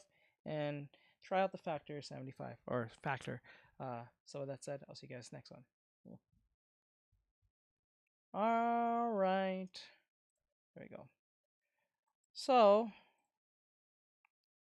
yeah. Well, no, we got one more left. We got one. This one, we got one more left, and then we got the anime stuff. This is the last art one. How do you say her name? Read out loud. Namuker, 18.6K subscriber. Your name is Namuker? That's how you say her name, Namuker? God, that sounds racist. Or at least sounds like it could go down a very racist route. Namuker. Yeah, Namuker. 18.6K. I'm gonna call you Share. Nam. Download. No, stop. Download. Stop. Thank you for Stop. watching. No. How this content No. was made. Stop. Auto-dubbed. Audio tracks for some languages. You stupid. Learn more. Learn. Audio tracks. This content was made. Oh my god, stop. Auto-dubbed. Auto-dubbed. Audio tracks for some languages were automatically generated. There we go. Damn. How do you say this name? Hold on. Yoni Amamai. Yoni Animai. Yomi Animai. Okay. This is Namuker. I'm going to call you Nam. This is Nam. They have 18.6 thousand subscribers. They're going to do an art showcase.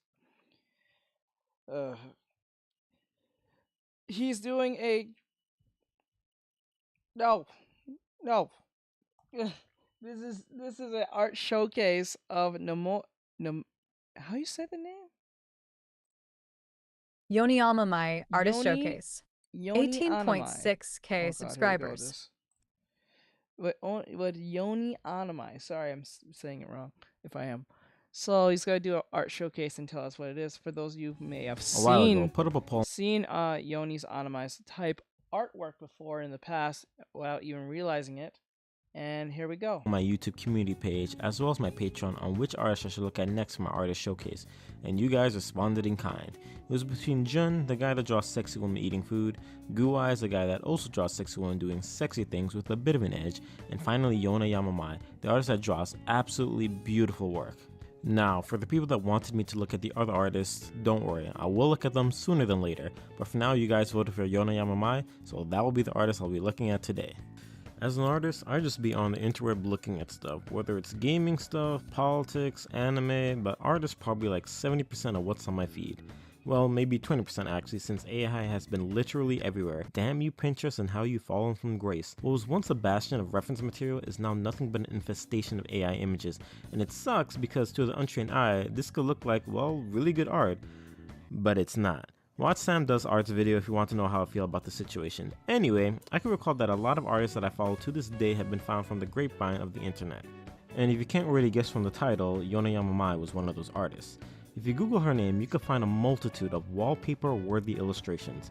So much so, you guys have no idea how long it took to find an image that would be the most appropriate for the thumbnail of this video.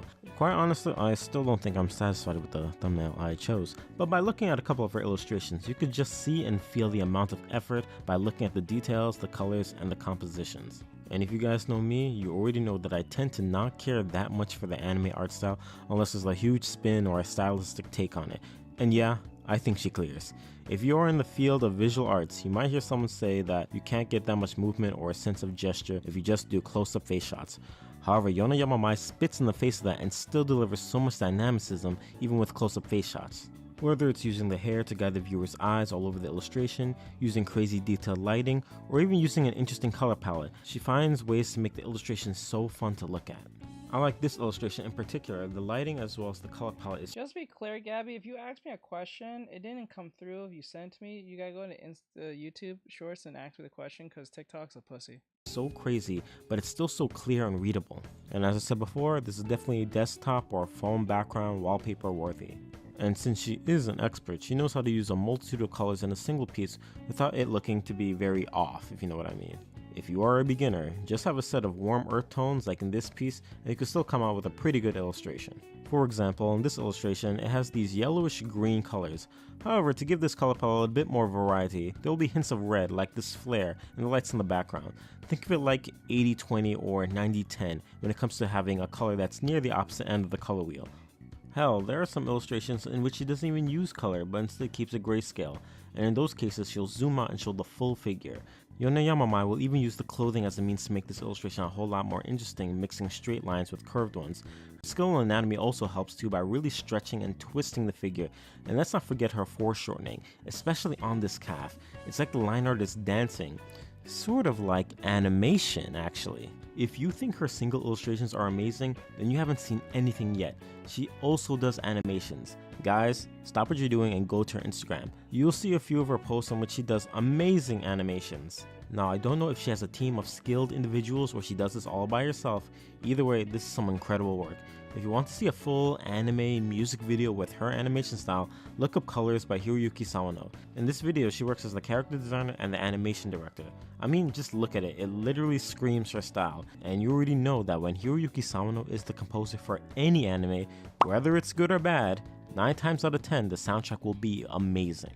But outside of this, she has also worked on a variety of anime as either a key animator, director, or just providing illustrative work. And just as a side note, if you want any context as to how she got this good at being an animator, let's just say that she was also taught by Sushio. Yes, that Sushio, the guy that worked on Gurren Lagann, Kill la Kill, Little Witch Academia, and a whole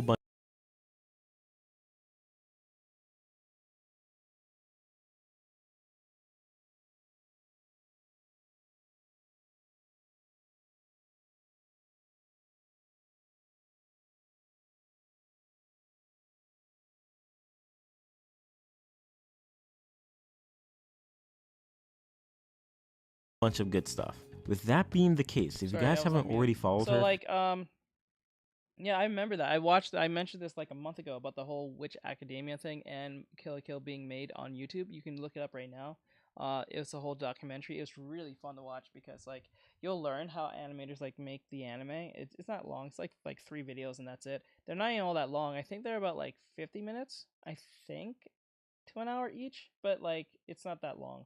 If you enjoy stuff like that, it won't be that long for you anyway. It'll be too short anyway. So like give it a try. It's really good. They do. Yeah, I was muted at the time, I realized. please go and follow her Instagram, her Twitter, and whatever else she's got. And if you really want to show your undying love and support, as a corporate girly, I'm constantly thinking about how to make my email messages pop, how to turn my thoughts and words into pick up her art book, Not gonna lie, I don't take you serious when you call each other girly. I'm pretty sure you could get her through some online method like Amazon. Hell, even if you know nothing about this artist, the composition of this cover illustration alone is enough to captivate anyone that sees his art book. And the thing that sucks is that this illustration would have so been a good thumbnail for this video. if I haven't already used it as a thumbnail for my video unboxing the limited edition for this art book. If you were one of the lucky ones that was there when she dropped this art book, you would know that she also dropped a limited edition version. This version had a cardboard box covering as well as an acrylic dust sleeve with a few of her prints. This art book for me was about $500, and to this day, it's one of the best art books I've ever bought. But this is where I'm gonna have to give you guys the bad news. I can't find this art book anywhere online. By the time of me writing the script, recording the audio, and editing this video, I can't even find an eBay listing selling this art book. I've seen art books that have been impossible to get, but that's usually due to time, but this book is still relatively new, I think.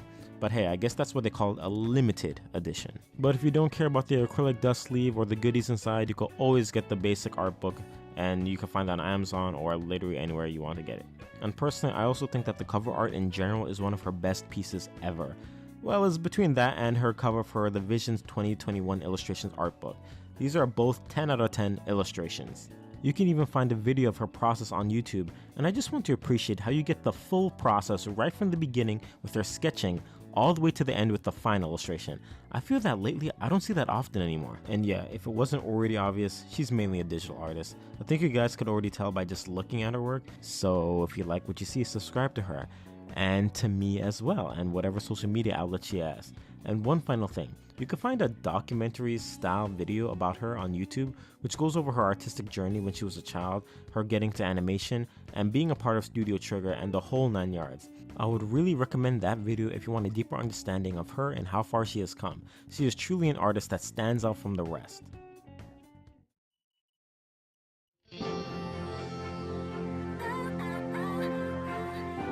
Thank you guys for watching this video. I feel like I'm starting this year off strong. I absolutely did not want to wait too long to upload this video.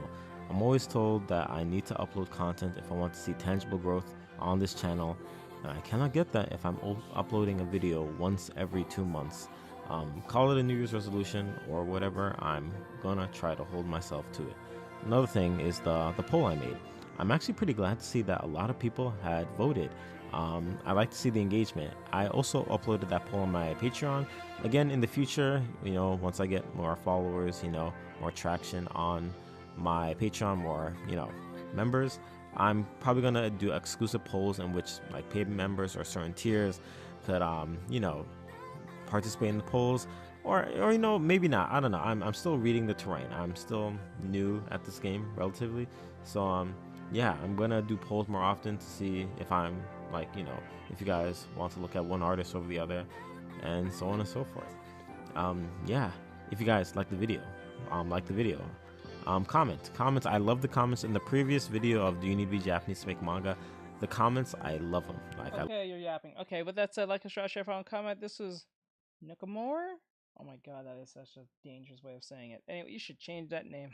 Well, too late now. So with that said, have a great night, guys. I hope you see you in the next one. And all that great stuff. I hope you guys had fun watching this and all that great stuff as I did. I'll see you guys in the next one. Also, this is sponsored. This stream has been sponsored by Factor 75. If you guys want to eat healthy and start your New Year's off with a great bang, try Factor 75 or Factor. Link right here, QR code over my head if you're watching this from the phone or from Twitch, or the link in the bio here on YouTube will be down there as well. Also, the QR code will be over my head as well on this video. We only have 6 slots, but 3 of them has been full, so there's only 3 left. So if you guys take on to that, please, I appreciate it if you guys did. We're trying to get the last 3 people. The last 3 people to take on the code will get 50% off their purchase when they start eating at Factor 75. So give it a try and give it to a family friend of yourself, or in case it be it's for your family or for yourself. You don't have to get it for like a full family. You can get it for yourself. It's for, I think, people who are single or people who are in relationships or people who have full families and stuff like that. So give it a try. I appreciate it if you did. All right, I'll see you guys in the next one. Bye-bye. All right, we got 2 videos. So we got some anime recommendations here. Finally, we're at the part where Bri likes. We're at Bri's favorite part. All right. So this is from We Love Anime. This Korean masterpiece is better than 99.9 of manga recommendations. Now, I don't know how I feel about the manga thing because I know it's technically anime but just made in Korea, but they have a particular style and a particular way of how they do things. It seems like it's kind of they don't really I don't know, something about manga stuff seems kind of different compared to like anime, traditional anime from Japanese art. Like just the anime, the art styles are this is your phone, bro. The animes are just like, or the manga are just like different. I think it's just because they're colored majority of the time. I'm not used to seeing like colored manga half the time. I think that's gonna be more popular as time goes by. But like, I'm so used to them being in black and white, so that's probably what makes them different, most cases. So this is from We Love Anime with 275,000 subscribers. There's no real introduction and need to bring it up, but I do it anyway. So I'm not a big manga person, but like I don't mind at least trying to give it a try. So let's see. This Korean masterpiece is better than 99.9% of manga.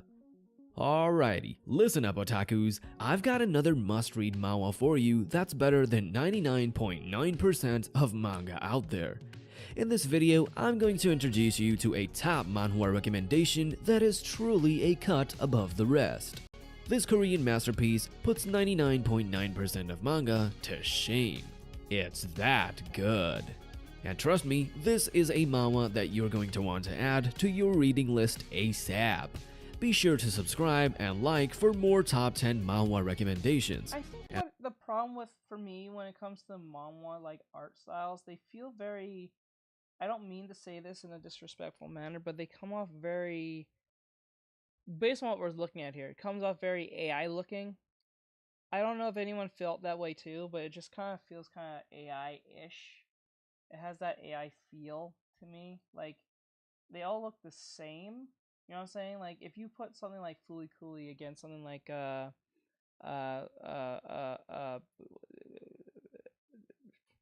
don't know, Dr. Stone, or like Berserk to Dragon Ball, you know, the art styles are very different, but they have that anime aesthetic.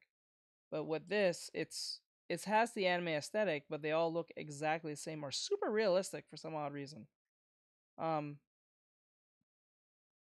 It's just weird. Calm down, Ari. And also, Happy New Year to you all!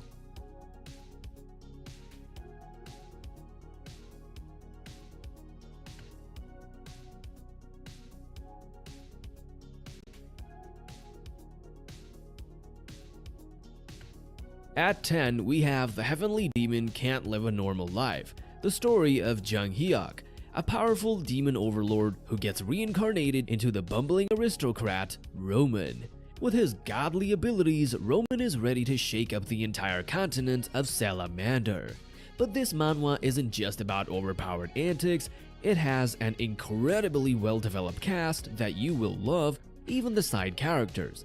And the novel version? Absolute perfection. No female lead in sight, just pure bromance and adventure. Trust me, you will not find a more entertaining, funny, and thrilling manhwa than this one.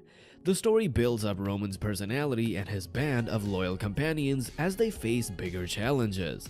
It's a must-read for any manhwa fan looking for some fresh and unique reincarnation manhwa. At 9, we've got The Boxer, the story of a legendary boxing coach on the hunt for the ultimate prodigy. And he thinks he's found it in you, a seemingly apathetic teenager with an uncanny talent for the sport. This manhwa starts off by introducing us to a real piece of work, a talented but arrogant boxer who's basically a sadistic bully. Then we meet the underdog, a young man trying to follow in his father's footsteps and become a boxer himself. And then there's you, a complete boxing prodigy who has zero interest in the sport. When the coach first sees him, he notes that Yu looks bored of waiting for the punches. That's how effortless fighting seems to come to him. The art may be average, but the character designs are wonderfully creepy. And the story just sucks you in, building up the tension as Yu gets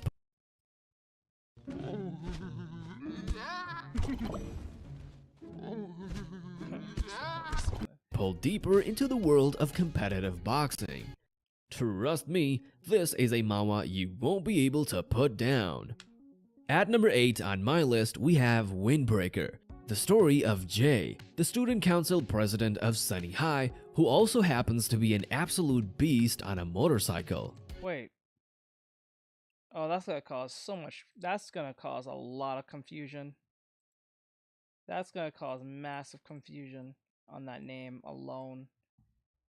Windbreaker. I thought he was talking about the anime, like the one that came out just recently with the two colored haired protagonists with Sakura. This manhwa takes you on a Jay's biker adventure where you'll meet his friends and his love interest and get a front row seat to some seriously intense races. Now, I know what you're thinking. Another generic bike racing manga? How No, it's a racing anime. Or racing manga, saying anime. It's a racing manga, per se. Exciting. But trust me, this one's anything but generic. The level of depth and care put into the world building and characters is genuinely masterful. From the detailed bike terminology to the wonderfully complex ensemble cast, every single element is crafted. Oh, this is riding a bike? Oh, this is about riding bikes. Wow, that feels so... with such skill. The women in this manhwa are especially fantastic. They're allowed to be feminine, confident, and strong in their own unique ways. Bro knows, he knows that. He said feminine and strong their own way. I wonder what they mean by that. I wonder what that means. He knows this is not for the modern audience. Let's go. This video has brought to you by Factor. If you like to eat healthy and start your new year off with a bang, try Factor.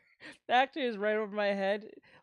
Link in bio or link the QR code over my head. We have only 6 slots and we only need 3 more to fill up the 6 slots. If the last people to take takes the 6 slots, will be able to get 50% off their purchase on Factor. Factor is pretty much like HelloFresh, but healthier food that comes to your door if you work remote or you just want to try some food or get some food made for you or you can cook yourself. Try it now on Factor. Thank you, Factor, for sponsoring this stream. Will be a video. Ha ha ha. You're gonna fall in love with the characters like Shelly and Mina, maybe just as much as I did. So if you're craving a manhwa that's equal parts thrilling, heartfelt, and educational, you have to check out Windbreaker. It's an absolute must-read. I promise. At 7 on my list, we have The World After the End, a completely fresh take on the whole Tower of Awakened Being genre.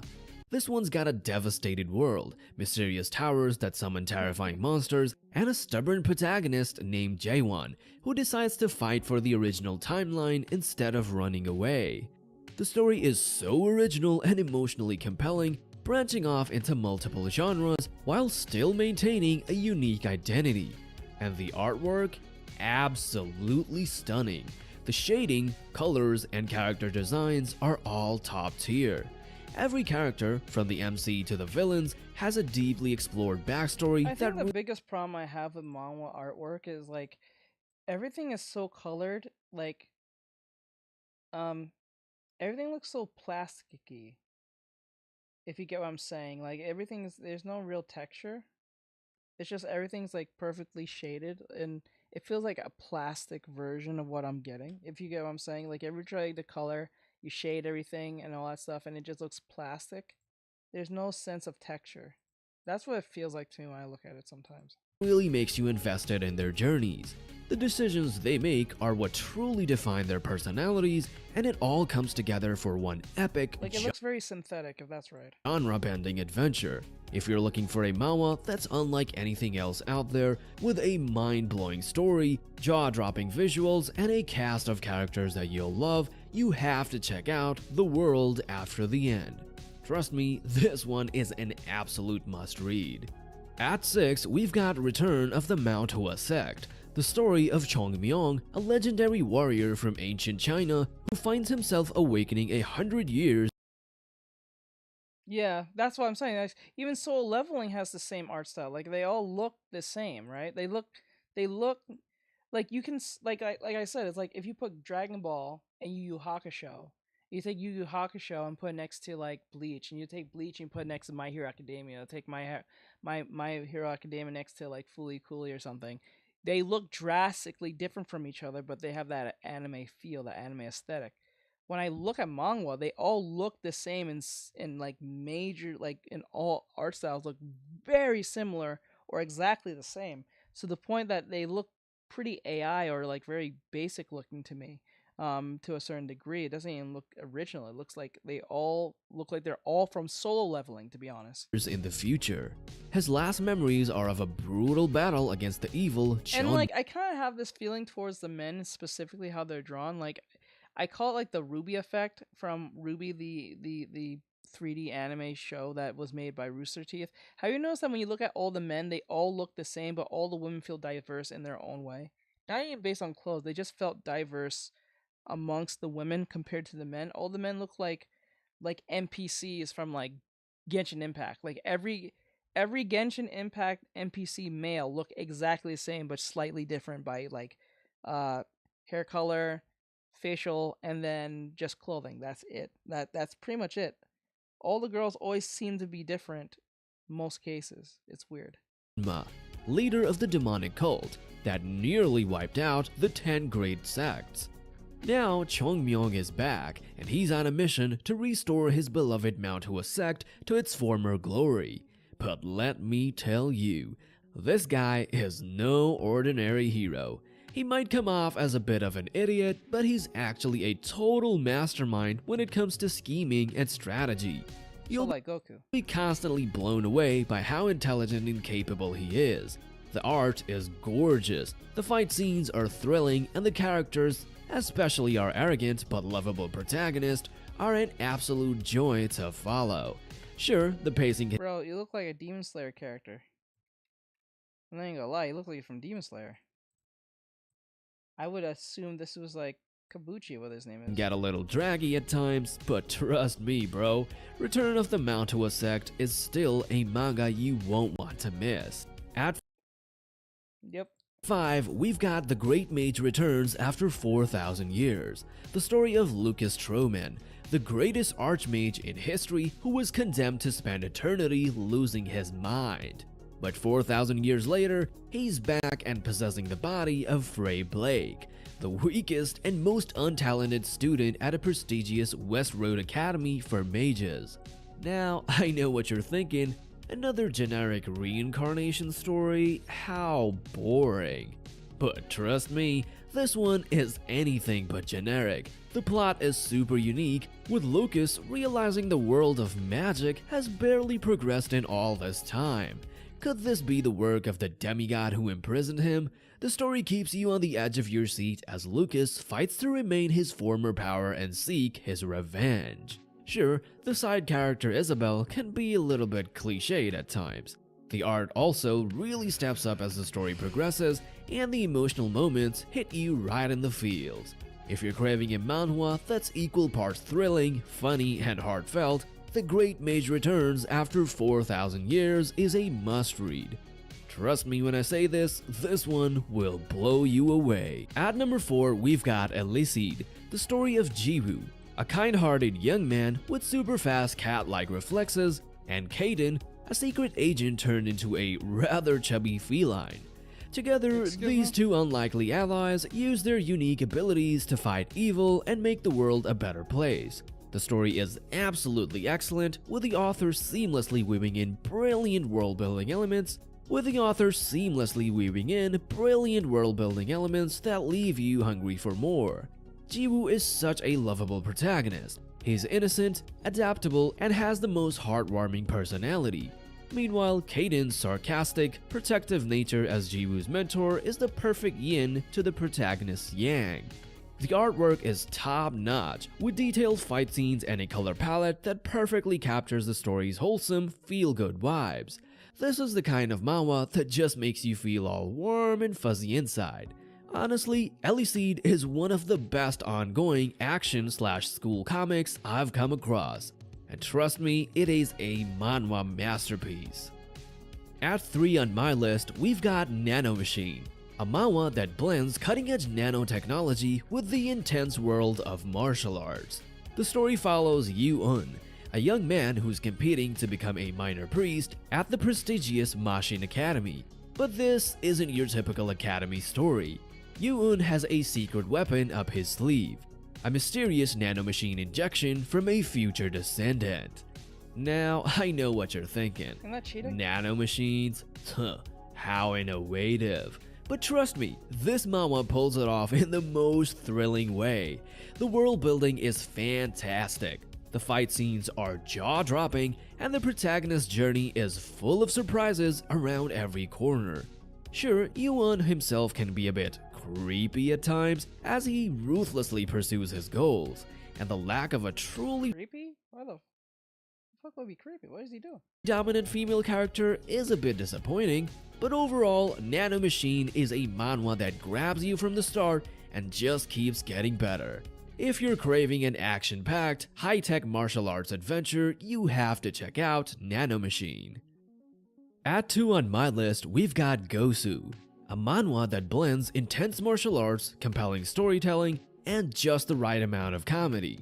The story follows Gang Yong, a seemingly chubby dumpling delivery boy who's actually a master of martial arts, out to avenge the death of his mentor. Now, I know what you might be thinking. Another revenge story? Bruh, how original.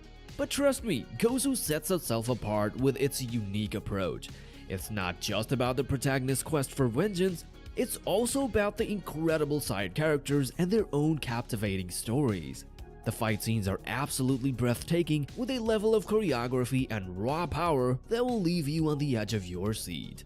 And despite the protagonist being a little bit on the bland side, the story's pacing and character development are so well executed, you just can't help but get invested.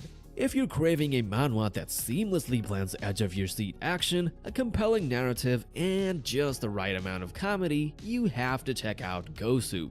It's a manhwa masterpiece that you'll be hooked from the start to finish. This manhwa is proof that the Koreans are putting the Japanese manga world to shame. Number 1 in my recommendation list is the epic series Tower of God. It follows a young boy named Bomb who enters a mysterious tower in search of his long-lost friend Rachel. But he soon discovers that the tower is full of deadly challenges and fierce competitors, all vying to reach the top and claim the ultimate prize: power, glory, and anything their heart desires.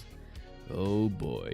What makes Tower of God so special is the incredible and intricate storytelling, the remarkably well-developed characters, and the jaw-dropping art that just keeps on getting better. This manhwa has I don't know, I've been hearing complaints that the anime season 2 has looked like crap. It feels, I think they said they had a new studio working on, like they said they're working on the recent one for the anime and people are not happy how the art style looks. I don't think it was about the story, I think it was just the art style alone, because a new studio was animating it instead of the old one, I think, if I remember right. And it didn't have the same look as the original one from the season 1, I think. And I think that pissed off a lot of fans. There's no filler, I think they say it looks too generic looking. no dull moments. It's a non-stop thrill ride from start to finish. Trust me, once you start reading, you will not be able to put it down. Alright folks, that's a wrap on my top manhwa recommendations, the legendary Tower of God. If you couldn't tell, I'm a little obsessed with this series, and for good reason. It's just that darn good, so what are you waiting for? Trust me, once you start reading, you won't be able to stop. And if you do end up loving it as much as I do, be sure to let me know. Thanks for watching today's video, and if you want more top tier manhwa recommendations, make sure to hit that subscribe button now. I'll keep them coming. Until next time, happy reading.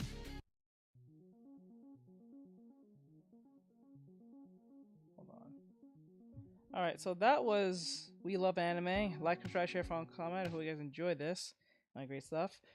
This video has been sponsored. Well, this stream was sponsored by Factor 75. If you guys enjoy what you see, please hit the QR code that's over my head if you're watching this from the mobile, or if you're watching this on either Twitch or the YouTube video that will be of this video.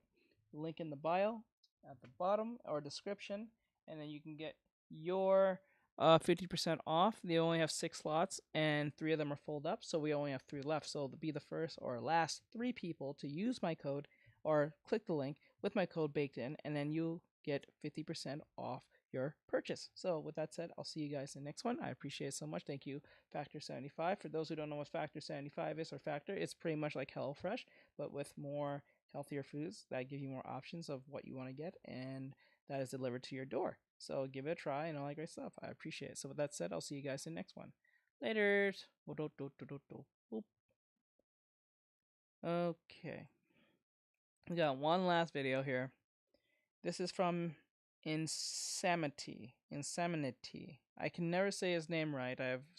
We did a video of his video just recently. I think it was 2 weeks ago. And he's, I think, recommending an anime. It's not a manga, but an anime, I believe. It's because I watch, what is it called? Mikane? I think if I'm saying that right. Making and yeah. 100 and Mikane. Kane and yeah. Okay, Mikane, I think. Alright, so we'll see what he says. Let's go. Heart. I read a lot. I watched a lot. It was my favorite genre for quite some time. And we have romance. A genre that's quite close to my heart. I read a lot. I watched a lot. It was my favorite genre for quite some time.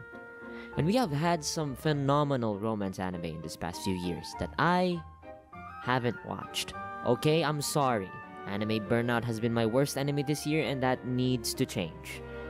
I swear. I'll get to them. Someday. Anyway, the summer season has had some big standouts. One is Gimai Seikatsu, an amazing show. The fact they were able to pull off such a soulful adaptation with so little is a genuine achievement. And honestly, it needs a video of its own. Hopefully I can get to that. But there was also another anime that aired this season that was on my site since it was announced. And you know what? Yeah. It's Peak. Oh, this anime. I wanted to see this. I know it's a romance. I wanted to see it because I like the animation, how it looked. So this will be interesting.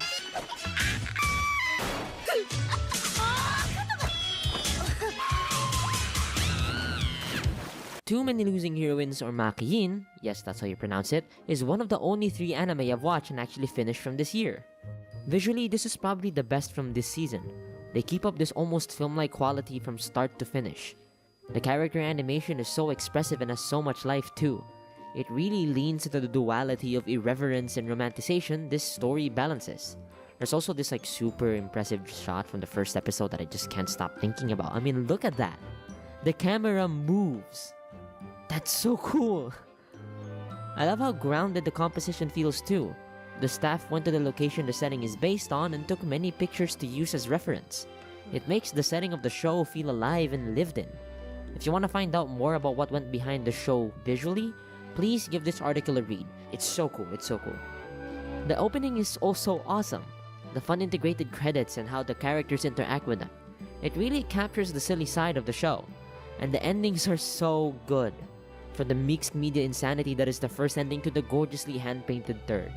And the endings themselves are beautifully sung covers of old love songs. You said hand-painted turd? Did you say turd? Wait, let me hear it again. For the mixed media insanity that is the first ending to the gorgeously hand-painted third. And the endings themselves are beautifully sung covers of old love songs. Love 2000 literally feels like you're being transported back to the 2000s. Which brings me to the music. The soundtrack here is special. I especially like the second track. It captures the pathos of the show perfectly. There's melancholy and longing, but also hope and nostalgia. There's this playfulness to its sound that I can't help but love every time I hear it. I'm not familiar with Utatane Sensei's work, but she's quickly become a favorite because of this anime soundtrack.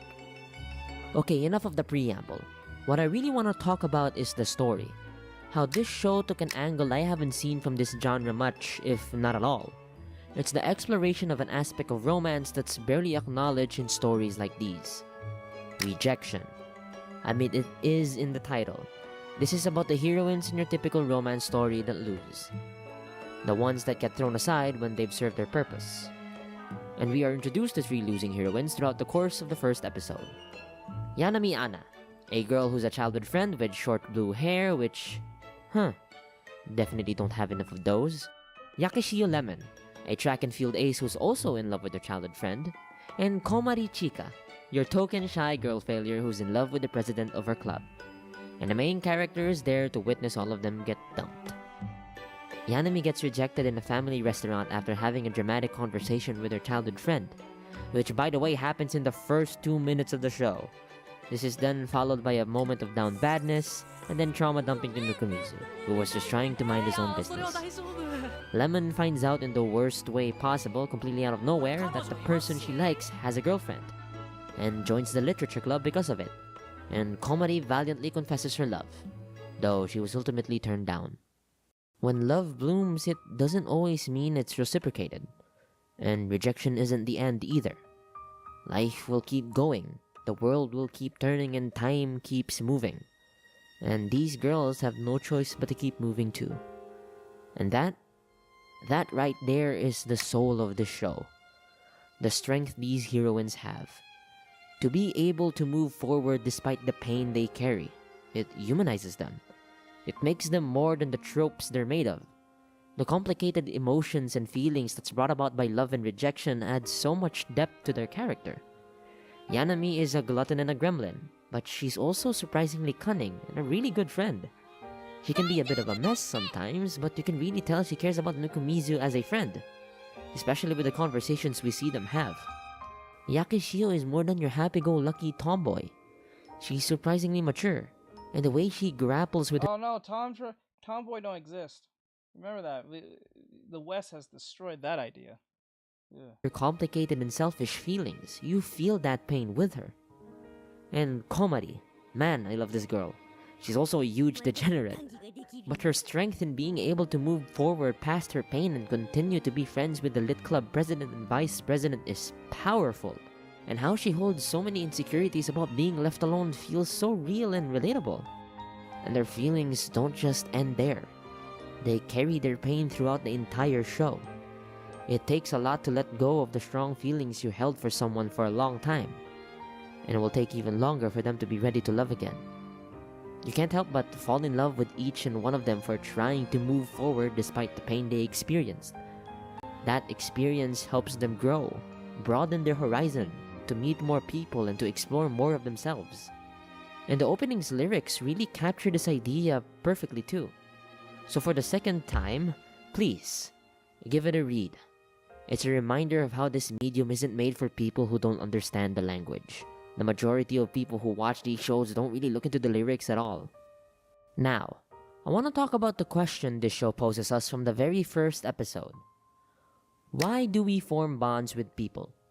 Especially in the context of high school love, where it doesn't even usually last a year. But people get swept up in love anyway, in the tears and the laughter. Which means it's finally time to talk about Nukumizu. I love this guy. He's your typical main character. Dense, prefers to be alone, likes reading light novels, and calculates the time to reach the class from his favorite faucet to drink on so he doesn't have to interact with people. You know, the usual. He's fun to watch as he tries to keep to himself, but is dragged into situations that the three losing heroines are entangled in. And we see his kindness as he takes a backseat role for the majority of the story. He usually keeps his distance despite always going out of the way for the girls at their time of need. I really find his subtle growth throughout the show as his life intertwines with the people around him compelling. He values relationships a little differently. You could even say a little naively. He spent so much time with Yanami but only started considering her a friend at the end of the 4th episode. Yeah. He thinks fleeting relationships like the one he has with the Lit Club won't change him. And the conclusion he comes to during Komari's arc gives us the answer. And it's my favorite thing about the show. もちろんみんないつかは疎遠になるだろうだけどそれはどんな人間関係でもか俺たちは仮初めのつながりを繰り返し掴んでは手放して生きていくそれは寂しいけれど悲しいばかりじゃない。そんな気がする。 This whole group wouldn't exist if not for this fleeting relationship. If Nukumizu wasn't there to witness what happened to Yanami, they wouldn't have become friends, and Nukumizu wouldn't be as involved in the literature club. Lemon wouldn't have joined, and Komari would be alone by the next school year. Relationships, no matter how fleeting they may be, can and will change you, no matter how small that change is.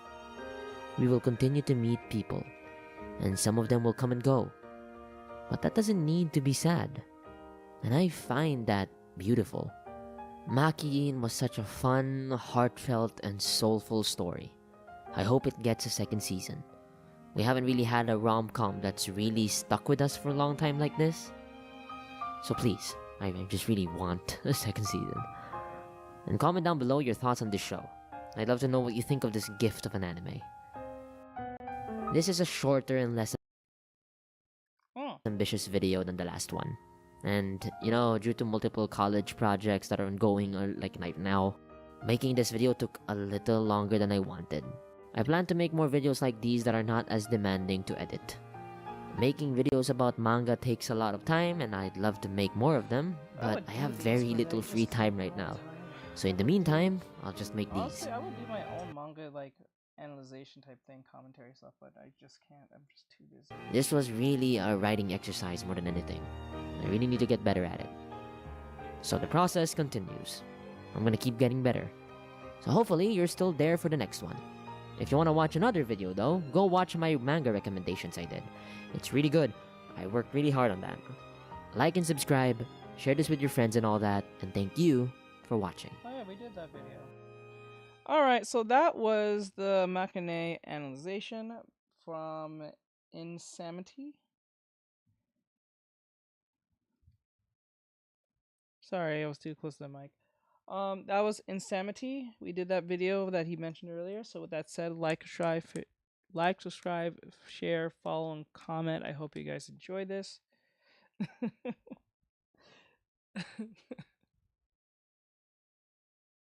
This video was sponsored by Factor 75.